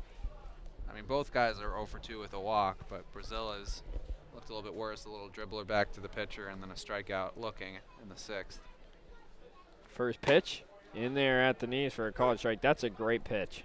That's a really good spot inside to a lefty low. Not much you can do with that. Really, if you can hit either of the low corners consistently, you're going to have success, and hopefully Supergo can continue to do so here. The 0-1 to Brazil. Same spot. Call the ball. I mean, he's going to call that one low, but I'm sorry. That was higher than the previous one. I could see if I'm with you, Quinn. That was another great pitch. Brazil got away with one there. The 1-1. Breaking ball outside. Superco's not missing by much, but no, that one was a ball, but yeah. I mean, just still eating that last call away. A good eye, though, and now it's a 2-1 count. He's ahead. Dixon leads off second, Broad off first as Superco comes set. The 2-1 pitch. Inside and low, 3-1 here to Brazil. with Harris waiting on deck, who had an RBI single his last time up. And if you're Brazil, a walk here wouldn't be all that bad.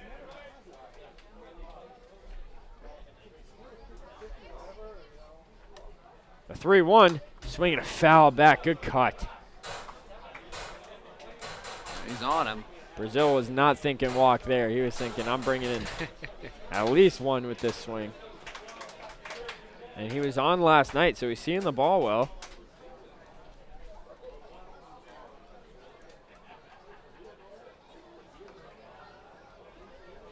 Superco comes set to payoff pitch. Again, fouled back in the screen. The runners will be on the move, which is good news for the Gulls. A base hit or a line drive in the gap could score two. Probably not a base hit. Have to have Billy Hamilton running over there at first, which Brote certainly is not. Yeah, and they've shown a lot of hesitation, we'll say, on the base path so far tonight. So I think they're playing it safe. It would take something special here to get them both in. Again, the 3-2 pitch, again fouled back into the screen. And we'll reset and do it again. Spurko working hard, trying to get him here. Take that, rewind it back.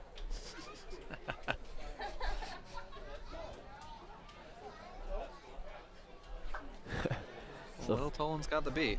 Yep. Hopefully Brazil's got the bat. On the 3-2 count again, the runners go. And that pitch hit through the left side. That's going to be a base hit. Dixon being waved home. He's going to come in to score. A 2-out RBI single by Brazil, and the Gulls take a 3-2 lead. Beautiful piece of hitting there by Brazil.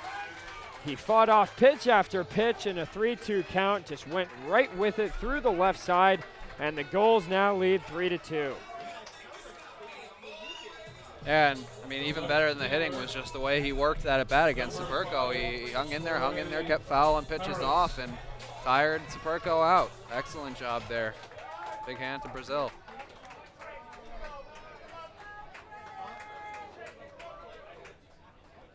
So here's Trey Harris. Runners again at first and second.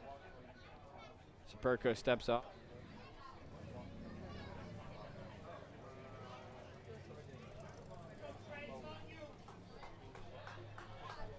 Superco gets his sign as he now toes the rubber. Harris hit a single his last time up. The pitch right in there for a called strike. Harris isn't liking this inside fastball.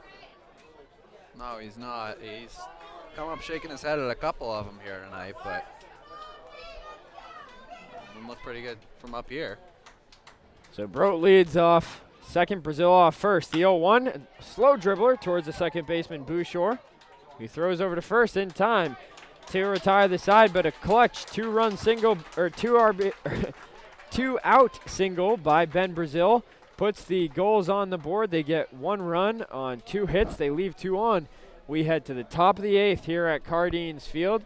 It is the Gulls 3 and the Pilgrims 2 on the NECBL Broadcast Network. All right, fans, it's our last contest of the night, which is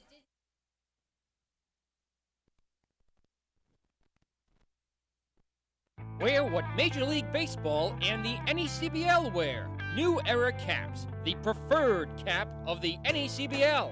Show your support by visiting the souvenir stand at your next game and become a part of your favorite team.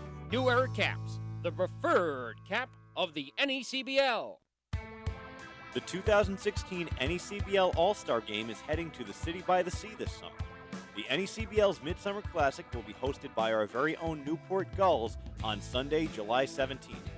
Join the NECBL's elite student athletes as they take to the diamond in front of scouts from every Major League organization in one of America's most historic ballparks, Cardines Field.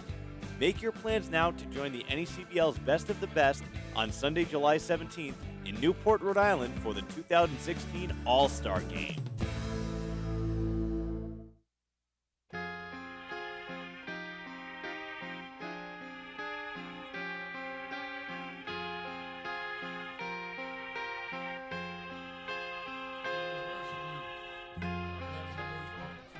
Welcome back, ladies and gentlemen. Top of the eighth. The Gulls pushing one across in the bottom half of the seventh. They now lead 3-2. It's been a tremendous game if you're a baseball fan. A pitching duel, clutch hitting by both sides. And now towing the mound for the Gulls, taking over for Andrew Gist, is going to be Chris Bubich, the left-handed pitcher, a sophomore out of Cupertino, California, plays his college ball at Stanford.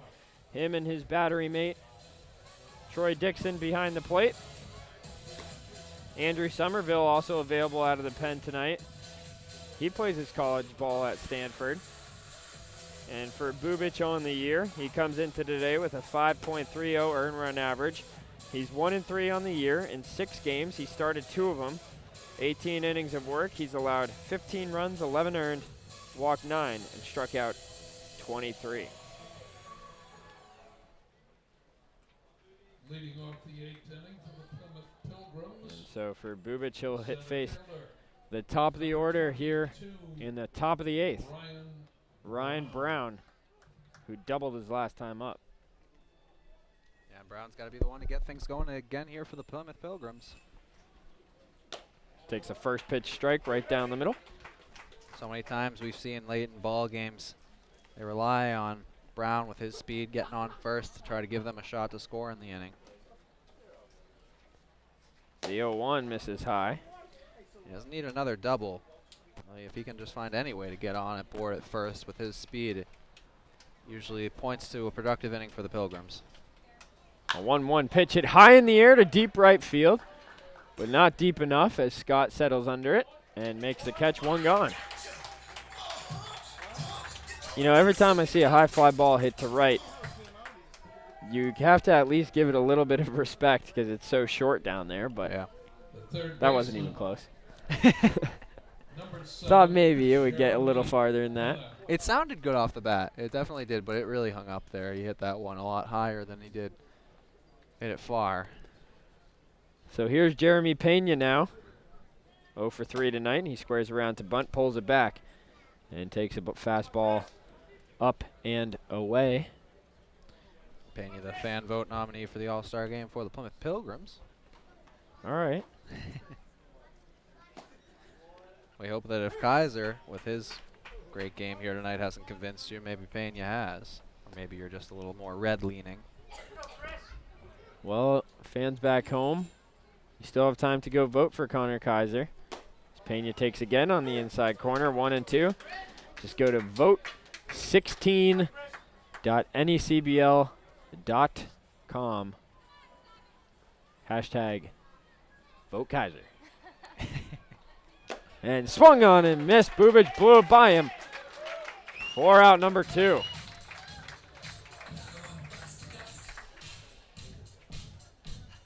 Another one bites dust. First baseman, number 35, Cole Although, Gordon. I'll tell you what, Cole Gordon is not going to go down easily. His last time up, probably the farthest home run I've seen hit here at Cardines Field. It's still traveling somewhere out behind those houses in right center. And it was against a lefty, too. Yeah, it was. Power doesn't diminish too much for him. If he sees a pitch, no matter which arm angle it's coming at, he's going to take it for a ride. And he ropes that down the first base line. The ball just sounds different coming off his bat. He looks like a giant standing up there with the hair out behind the helmet. Kind of reminds me of Noah Syndergaard or Thor. He looks fresh out of the 80s, my man. That is business in the front, party in the back to the fullest. Little mullet going on. And he drills that one to deep left field. Ranging back on it is Harris, and that's going to bounce up off the fence. As Harris bobbles it, the throw comes into second. It's going to be not in time. A double here for Gordon. He continues to rake his last 2 at-bats. Yeah, he's really heating up as this season goes on. And man, he is really hitting the ball hard right now. And I wonder if we can get a shot of the bullpen. I believe it's Blake Cairns warming up out there.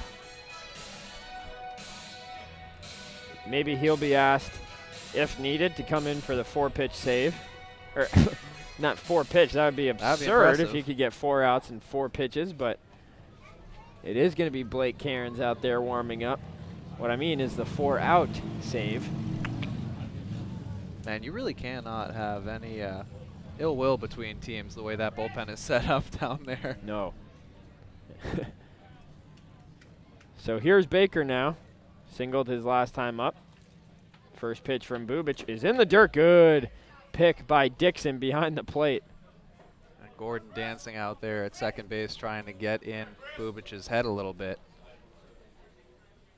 With the stutter step move, we've seen him throw a whip out every now and then. He's an active base runner for so little speed.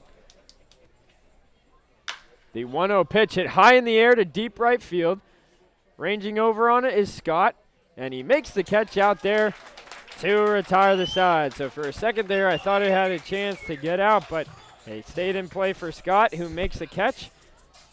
As Bubic comes in and does his job, we head to the bottom half of the 8th inning here at Cardines Field. The Gulls clinging to a 1-run lead. They lead 3-2 on the NECBL Broadcast Network.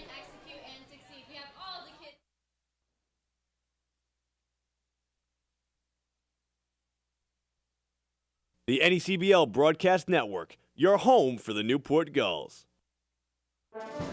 Listen up, fans. For the second straight year, you, our loyal fans, will have the chance to select one player to this year's All-Star Game. Beginning on Monday, July 11th, fans will be able to vote for one of our 13 All-Star Game fan vote nominees. The player with the most votes will be elected an NECBL All-Star and have the chance to play in the All-Star Game at Cardines Field, home of the Newport Gulls, on Sunday, July 17th.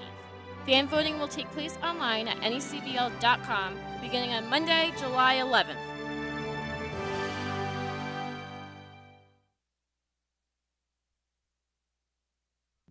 The latest stats, scores, highlights, and player of the game interviews.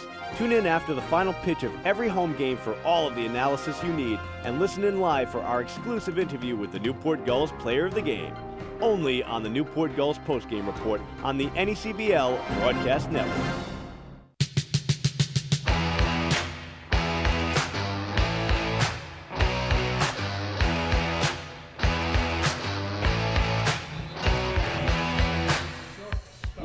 Welcome back, ladies and gentlemen. Bottom half of the 8th inning. It's the Gulls 3 and the Pilgrims 2. As Connor Kaiser steps to the plate his last time up. An RBI double ripped into the right center field gap. Credit to you, Mr. Vaccaro. The energy never dies here in the booth. Well, I don't know how. It's been a long day for me today, but I'll tell you what, though. It's a shame we didn't have a camera because Tolan here was killing that drum solo on the Joan Jett hit. I do love rock and roll. As that pitch in there for a called strike to Kaiser, maybe it's give them a little promo here. 7 Stars Coffee up in Providence on my way down. As Kaiser bloops that one into shallow right field. It's falling quickly. And there to make the catch over a shoulder is Bouchard. Didn't they ever tell you that you pay for advertising? Oh, wait. If you can hear the jitters that he's probably working with. A little shaking of the mic all game long for Tolan. No, I'm just excited. That hit by Ben Brazil got me wound up here as the Gulls lead, and I get to see Blake Cairns. It's been a while since I've seen him. And Chris Chatfield at the plate now takes outside. I mean, Blake Cairns, who has been pretty much unhittable this season for the Gulls. As that pitch to Chatfield jammed, and he flies it back out of play. Let's see, Cairns on the year. 1-0, 0.00 earned run average in 10 games. 15 strikeouts and 11 innings of work. So, he's been good. No, I mean, can't say anything about those numbers. That's as spotless as it gets. Pilgrim's going to have a mountain to climb. A 2-1 pitch to Chatfield. Swing and a miss. Good changeup, 2-2. Or you know what? Maybe they'll bring in newfound closer, Trey Harris. 4 walks and 4 strikeouts last night in 2 innings of work. Only 1 hit, though, no runs. The 2-2 pitch. Swinging a ground ball back up the middle towards Delgado, who bobbles it. And safe at first is Chatfield. That's an E6. Wow, I have to imagine Okay, the second error on the season for Delgado. I mentioned earlier, Delgado was the Defensive Player of the Year and a Golden Glove Award winner 2 years ago at the NJCAA, new National Junior College Athletic Association. He played at Miami Palmetto Junior College and was a phenomenal glove there. Has been so far for the Pilgrims. A rare mistake for him there. Talking about Trey Harris, I talked to him earlier before the game, asked him about how he pitched last night, and he said that his arm was really sore, and that he was like, yeah, I don't think I'm going to be doing that anytime soon again. So maybe he won't come in, but you never know. He's a little bit of a wild card. Well, based on how many position players we have on the bench available in tonight's game, 1, and that's how it's been the last couple of games, I don't really think they can afford to have one of their few position players go down with an arm injury. That would just be brutal. As it's Powell now at the plate. He took the first pitch outside, 1-0, and he dribbles that on the ground towards Pena. It's going to be a long throw over to first and in time to get the hustling Powell for out number 2. Same situation as last inning. A man makes it to second on a ground ball with 2 outs, but that was where the trouble started for the Pilgrims. They'll have to buckle down here in the 8th. Can't really afford to let this lead get any bigger. Nobody's scored 1 off of Cairns. Certainly not going to score 2 off him. Let's hope not. As Cole Fabio now steps to the plate. A base hit here should score. Pinch runner Travis Young out there at second base. Not quite sure when he came in. He came in off first base. I was just not really in it. I saw him. Neither was I. Saying it, but yeah. And I'm surprised. It was right around when you were talking about how you got one guy on the bench. I'm surprised to see him come in. Really, again, flirting. And Fabio drills that through the right side, base hit. Rounding third and coming in to score is Young. And the Gulls take a 4-2 lead. Clutch Fabio with the RBI single, a much-needed insurance run for the Gulls. Well, the very, very rare error from Riley Delgado comes back to bite the Pilgrims big time there. Good bit of hitting there by Fabio, his 3rd hit of the game. Yeah, you can't fault him there, and that's a huge at-bat in this game as runs have been at a premium. The Pilgrims now are going to have to double their run total so far in the top of the 9th to try to keep this game going. And it's Troy Dixon at the plate, so this inning is anything but over. First pitch on the way to Dixon, taken up and in. 1-0 the count.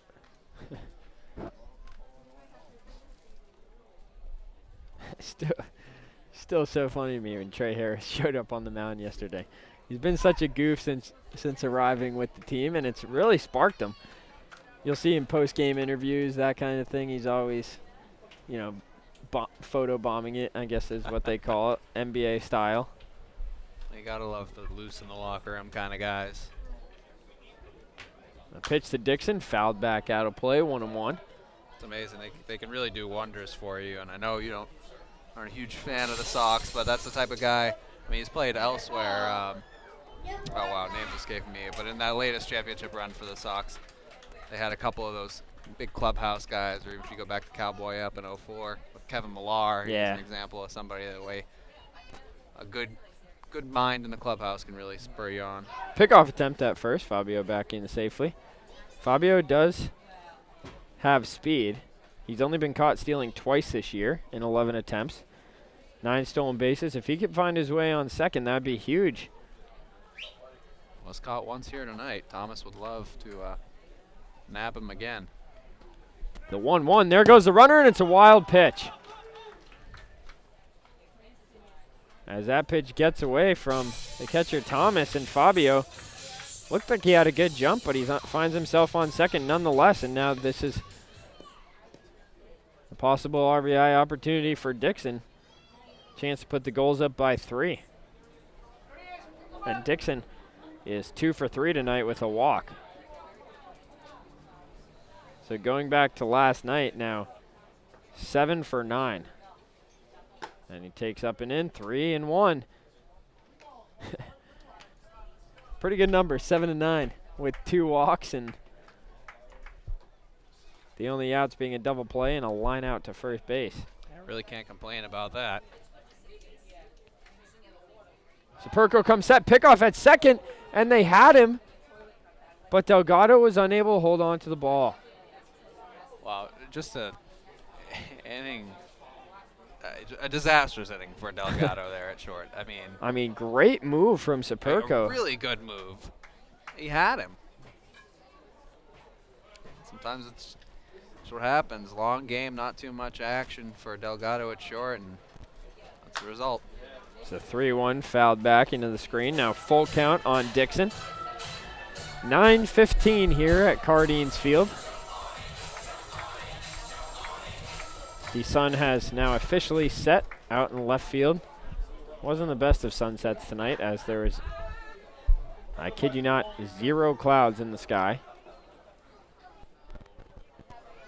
As Dixon calls time. Remember, don't go anywhere after the 9th inning. We'll have full score update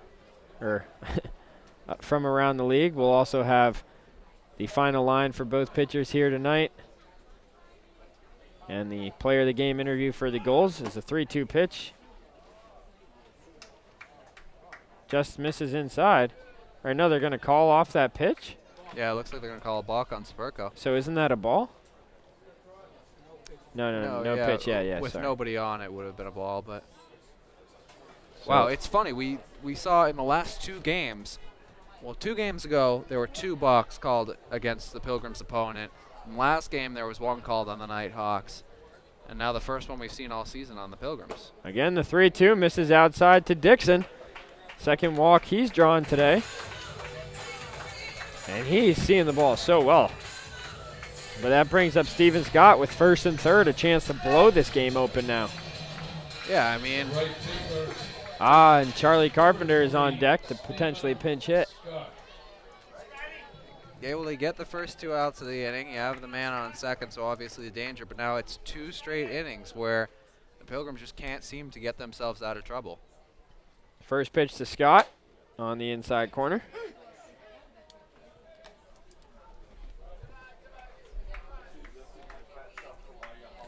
Blake Cairns continues to warm in the pen for the Gulls. Superco gets his sign and comes set. The 0-1 pitch to Scott. Swing and a miss. Good fastball up around the letters. Coming up empty on the swing was Scott. It's now 0-2. Superco would like to limit the damage here.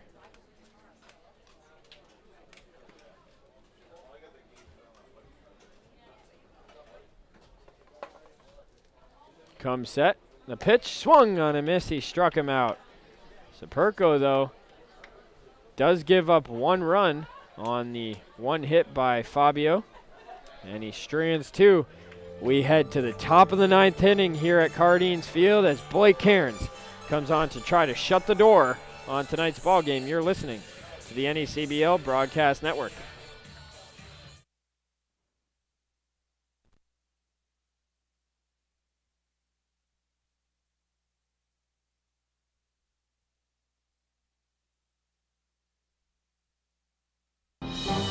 Stay tuned.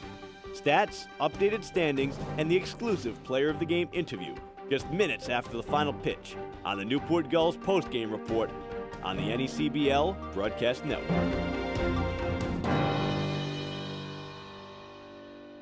Fans, swing the same bat that your favorite NECBL players bring to the ballpark each night. Dream Bat Company has been producing quality baseball products since 2005 and is proud to be the official bat of the NECBL. Head to dreambats.com and enter coupon code NECBL for 20% off your entire online purchase. Don't forget to follow Dream Bat on Twitter for updates and flash sales at Dream Bat Company. Dream Bat, the official bat of the NECBL.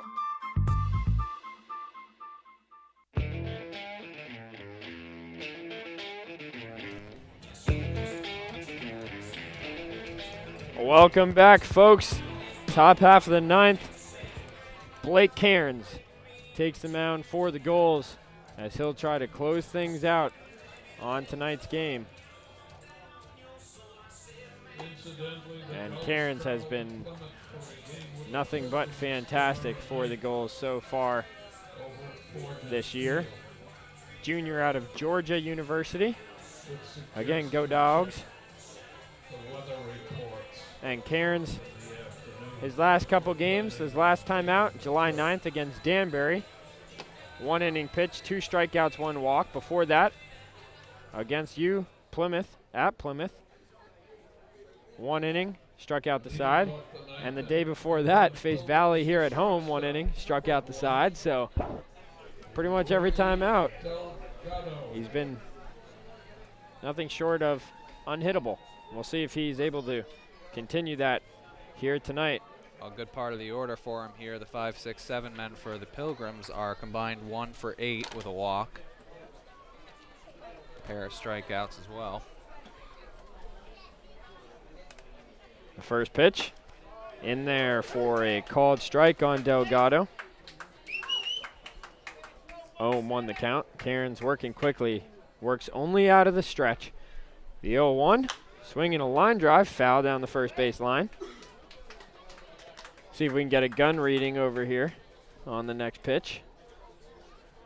See what Cairns is dishing out there.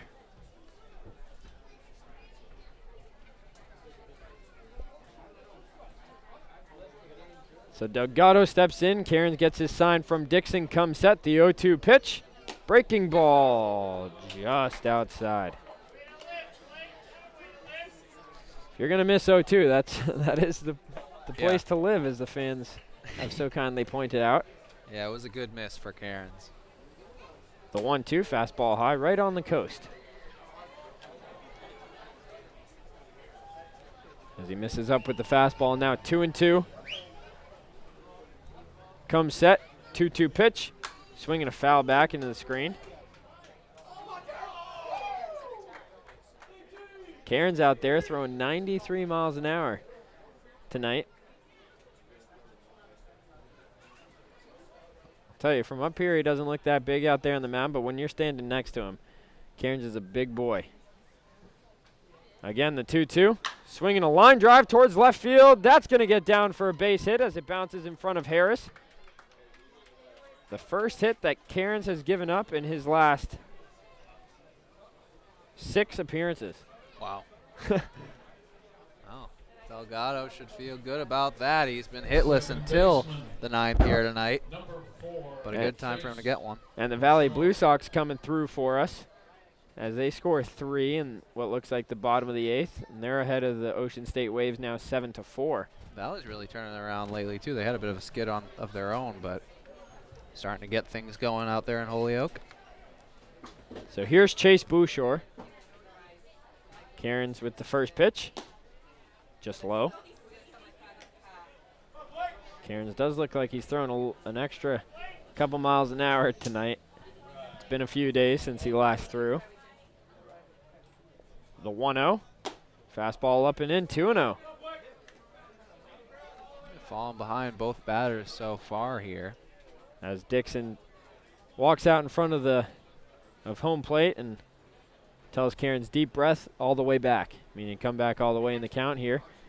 The 2-0 right down Broadway.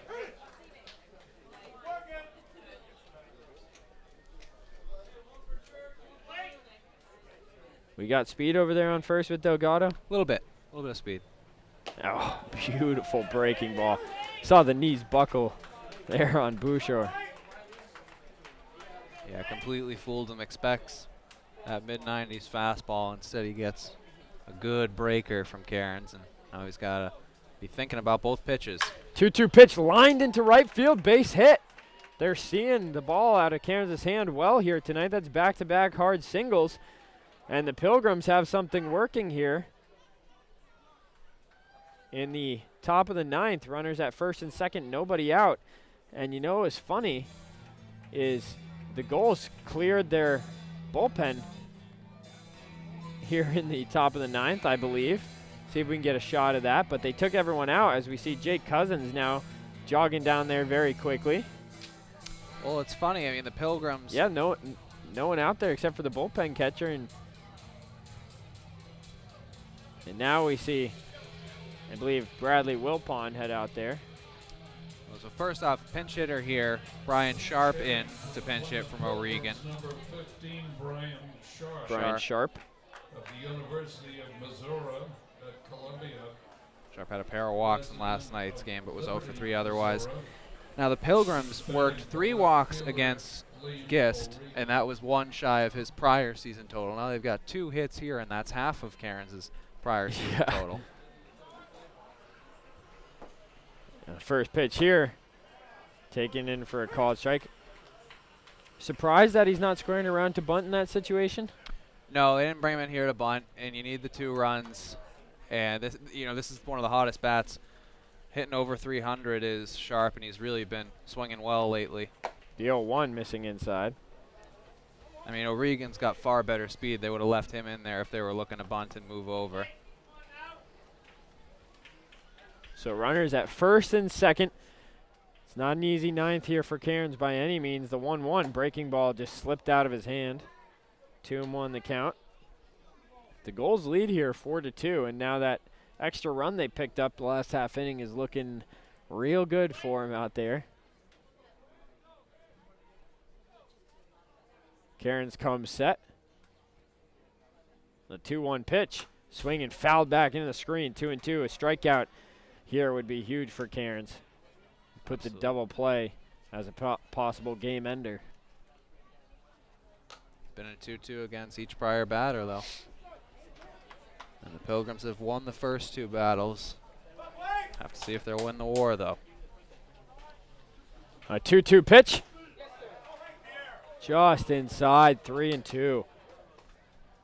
And Sharp stands over the plate a little bit, so that definitely helps. I mean, this is a big pitch here for Cairns. You cannot walk Sharp to load the bases with nobody out. A 3-2 pitch. Swung on a miss. He blew the fastball by him. Huge strikeout there for Cairns. 1 away here in the top of the 9th. I mean, it's tough to come off the bench and pinch hit against somebody who's bringing that kind of speed to the table. And Cairns went up high on Sharp, and Sharp chases it and can't come up with anything. Number 6, Damon Hecker. I'm shaking up here. I'm so nervous. So here's Damon Hecker facing Cairns, a lefty. First pitch, right there. Just misses inside, though. Cairns not missing by much here with the fastball. Want to know the count. Auditory telling him that pitch finds the plate, though. Telling him if he wants to close this game out in the 9th, he's going to have to make some tremendous pitches. Spot up perfectly. It's a 1-1 count here on Hecker. Cairns comes set. A 1-1 pitch. Just inside again. It's interesting because both of those fastballs that have missed in, Hecker's been turning out of the way of. So either he's right on the plate or Troy Dixon is doing a fantastic job of snapping the glove into position. Well, he's right on the plate. His hands are pretty much over. A 2-1 swing and a miss. Good change up there from Cairns, it looked like, or perhaps it was just a low fastball inside. 2-2 the count. Cairns, see what he goes to here. That sharp slider, perhaps. He is throwing 93. Comes set. A 2-2 pitch. Goes with the elevated fastball, but misses. And a good take there from Hecker. Another 3-2 count. And another huge pitch coming here from Cairns. Gets his sign from Dixon. Again, the payoff pitch. Swung on a missed. He blew the fastball by him again. Back-to-back strikeouts on a full count by Cairns. That's clutch pitching. And now he's just 1 out away from closing up this ball game. It'll be Cam Hamley coming in to pinch hit for Joey Thomas. Thomas, of course, struck out in a big situation back in the 7th where the Pilgrims could have grabbed the go-ahead run. They'll give way to Hanley here. Hanley, a big lefty, and the first time the Pilgrims made their trip down to Forges was his first game of the season, and I remember distinctly that he hit an absolute rocket off the wall in right, and it hit it so hard that he got thrown out trying to extend it to a double. I mean, he doesn't have much speed, but a lot of pop in the bat. Who is it up there? Cam Hanley. So Cam Hanley, the last breath of life here for the Pilgrims, facing Cairns, who let back-to-back singles to start off the inning and then back-to-back strikeouts here. First pitch to Hanley. Fastball taken high. 1-0 the count.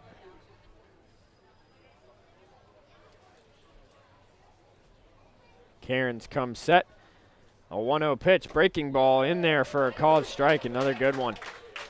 Yeah, he's really snapping it off well right now. Kaiser playing up the middle here as he is forced to hold on Delgado. The 1-1 pitch, fastball up, 2-1. Seen that fastball get away from him a little bit, but every time it does, he comes back with one right down the middle. Or that sharp breaking ball.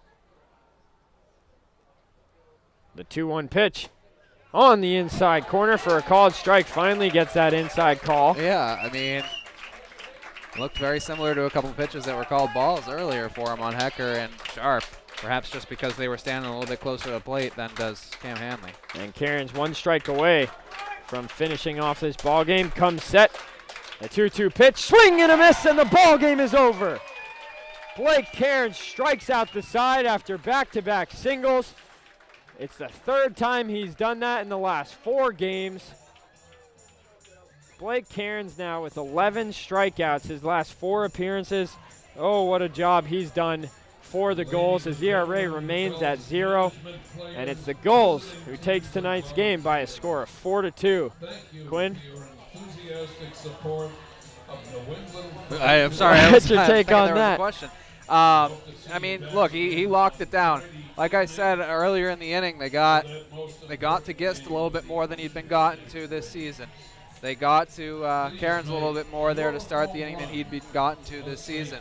But at the end of the day, the Gulls buckled down and closed the door on the Pilgrims, and that's a tough loss for them. I mean, you know, they worked hard in that game, but like I said, Tommy Lane still continues to struggle when given the lead. Just hasn't been able to protect it all season, and Superco with just not enough in relief today.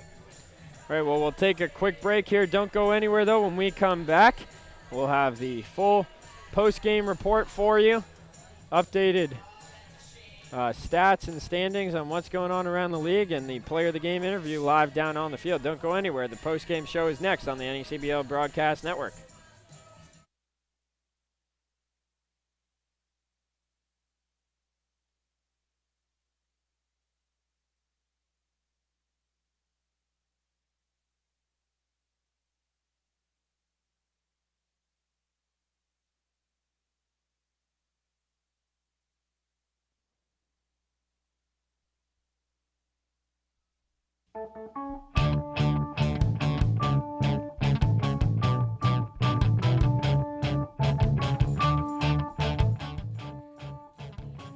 Welcome back, folks, to Cardines Field. It's time for the post-game show, live up here in the booth as the Gulls have their team visit out there. It's Tolan Vaquero, Quinn Kelly, Shannon O'Connell, Jarek Krajewski. It'll be myself and Quinn just going over, closing up what happened in this game, and then we'll throw it over to Shannon and Jarek as I head down to the field for the post-game. So on the day, it's the Newport Gulls taking the game by a score of 4-2. They improved to 16-14 on the year. The Pilgrims now 12-16 on the year. It's Andrew Gist who goes 7 innings, allowing 2 runs, 2 earned on 4 hits, struck out 6. So a good appearance for him. He gets the win. He's 3-2 now. Thomas Lane goes 5 1/3 inning, allowing 2 runs, 4 hits, 5 walks, and 4 Ks. He remains 1-0. The losing pitcher on the day, Kevin Sapirko. The save goes to Blake Cairns. Official time of today's game, 2 hours and 45 minutes. And the official attendance, 2,401. Quinn, any last words before we throw it over to these folks? You know, the Pilgrims just keep struggling with the same thing. They stranded 7 runners today, 5 of them in scoring position. You know, you always say you're not going to score every guy that you get in a scoring position, but typically you like to say about half the guys that you get in the scoring position are coming in. You know, 2.5 more runs makes the difference here tonight. So it continues to be a problem. It's the same problem the Pilgrims had here last trip to Cardines Field, and now no rest for the weary. They got the Gulls again tomorrow at home, and they need to get a win. They need the win. Well, the Gulls, of course, facing Plymouth tomorrow at home, and Quinn, it's been a pleasure. Unfortunately, I'm unable to make the trip. I know. Liam was telling me I might be Vince Scully in it. He said he doesn't know if he's going to come down with all-star preparations no. here. If I didn't have work, I'd much rather be broadcasting. But anyway, it's been a pleasure once Absolutely, again. it's been a pleasure. Hopefully I'll see you before the season is over. So one more trip down here. At this moment, let's throw it over to Shannon O'Connell and Jared Krajewski, and I'll head down to the field, get the Gulls player of the game for you.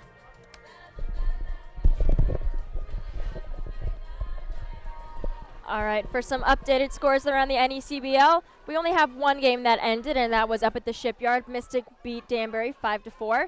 And then the rest of the games are still going on. It's the top of the 9th, tied at 6, Sanford versus Winnipesaukee at Goodall Park. Valley is up 7-4 in the top of the 9th at Mackenzie Stadium.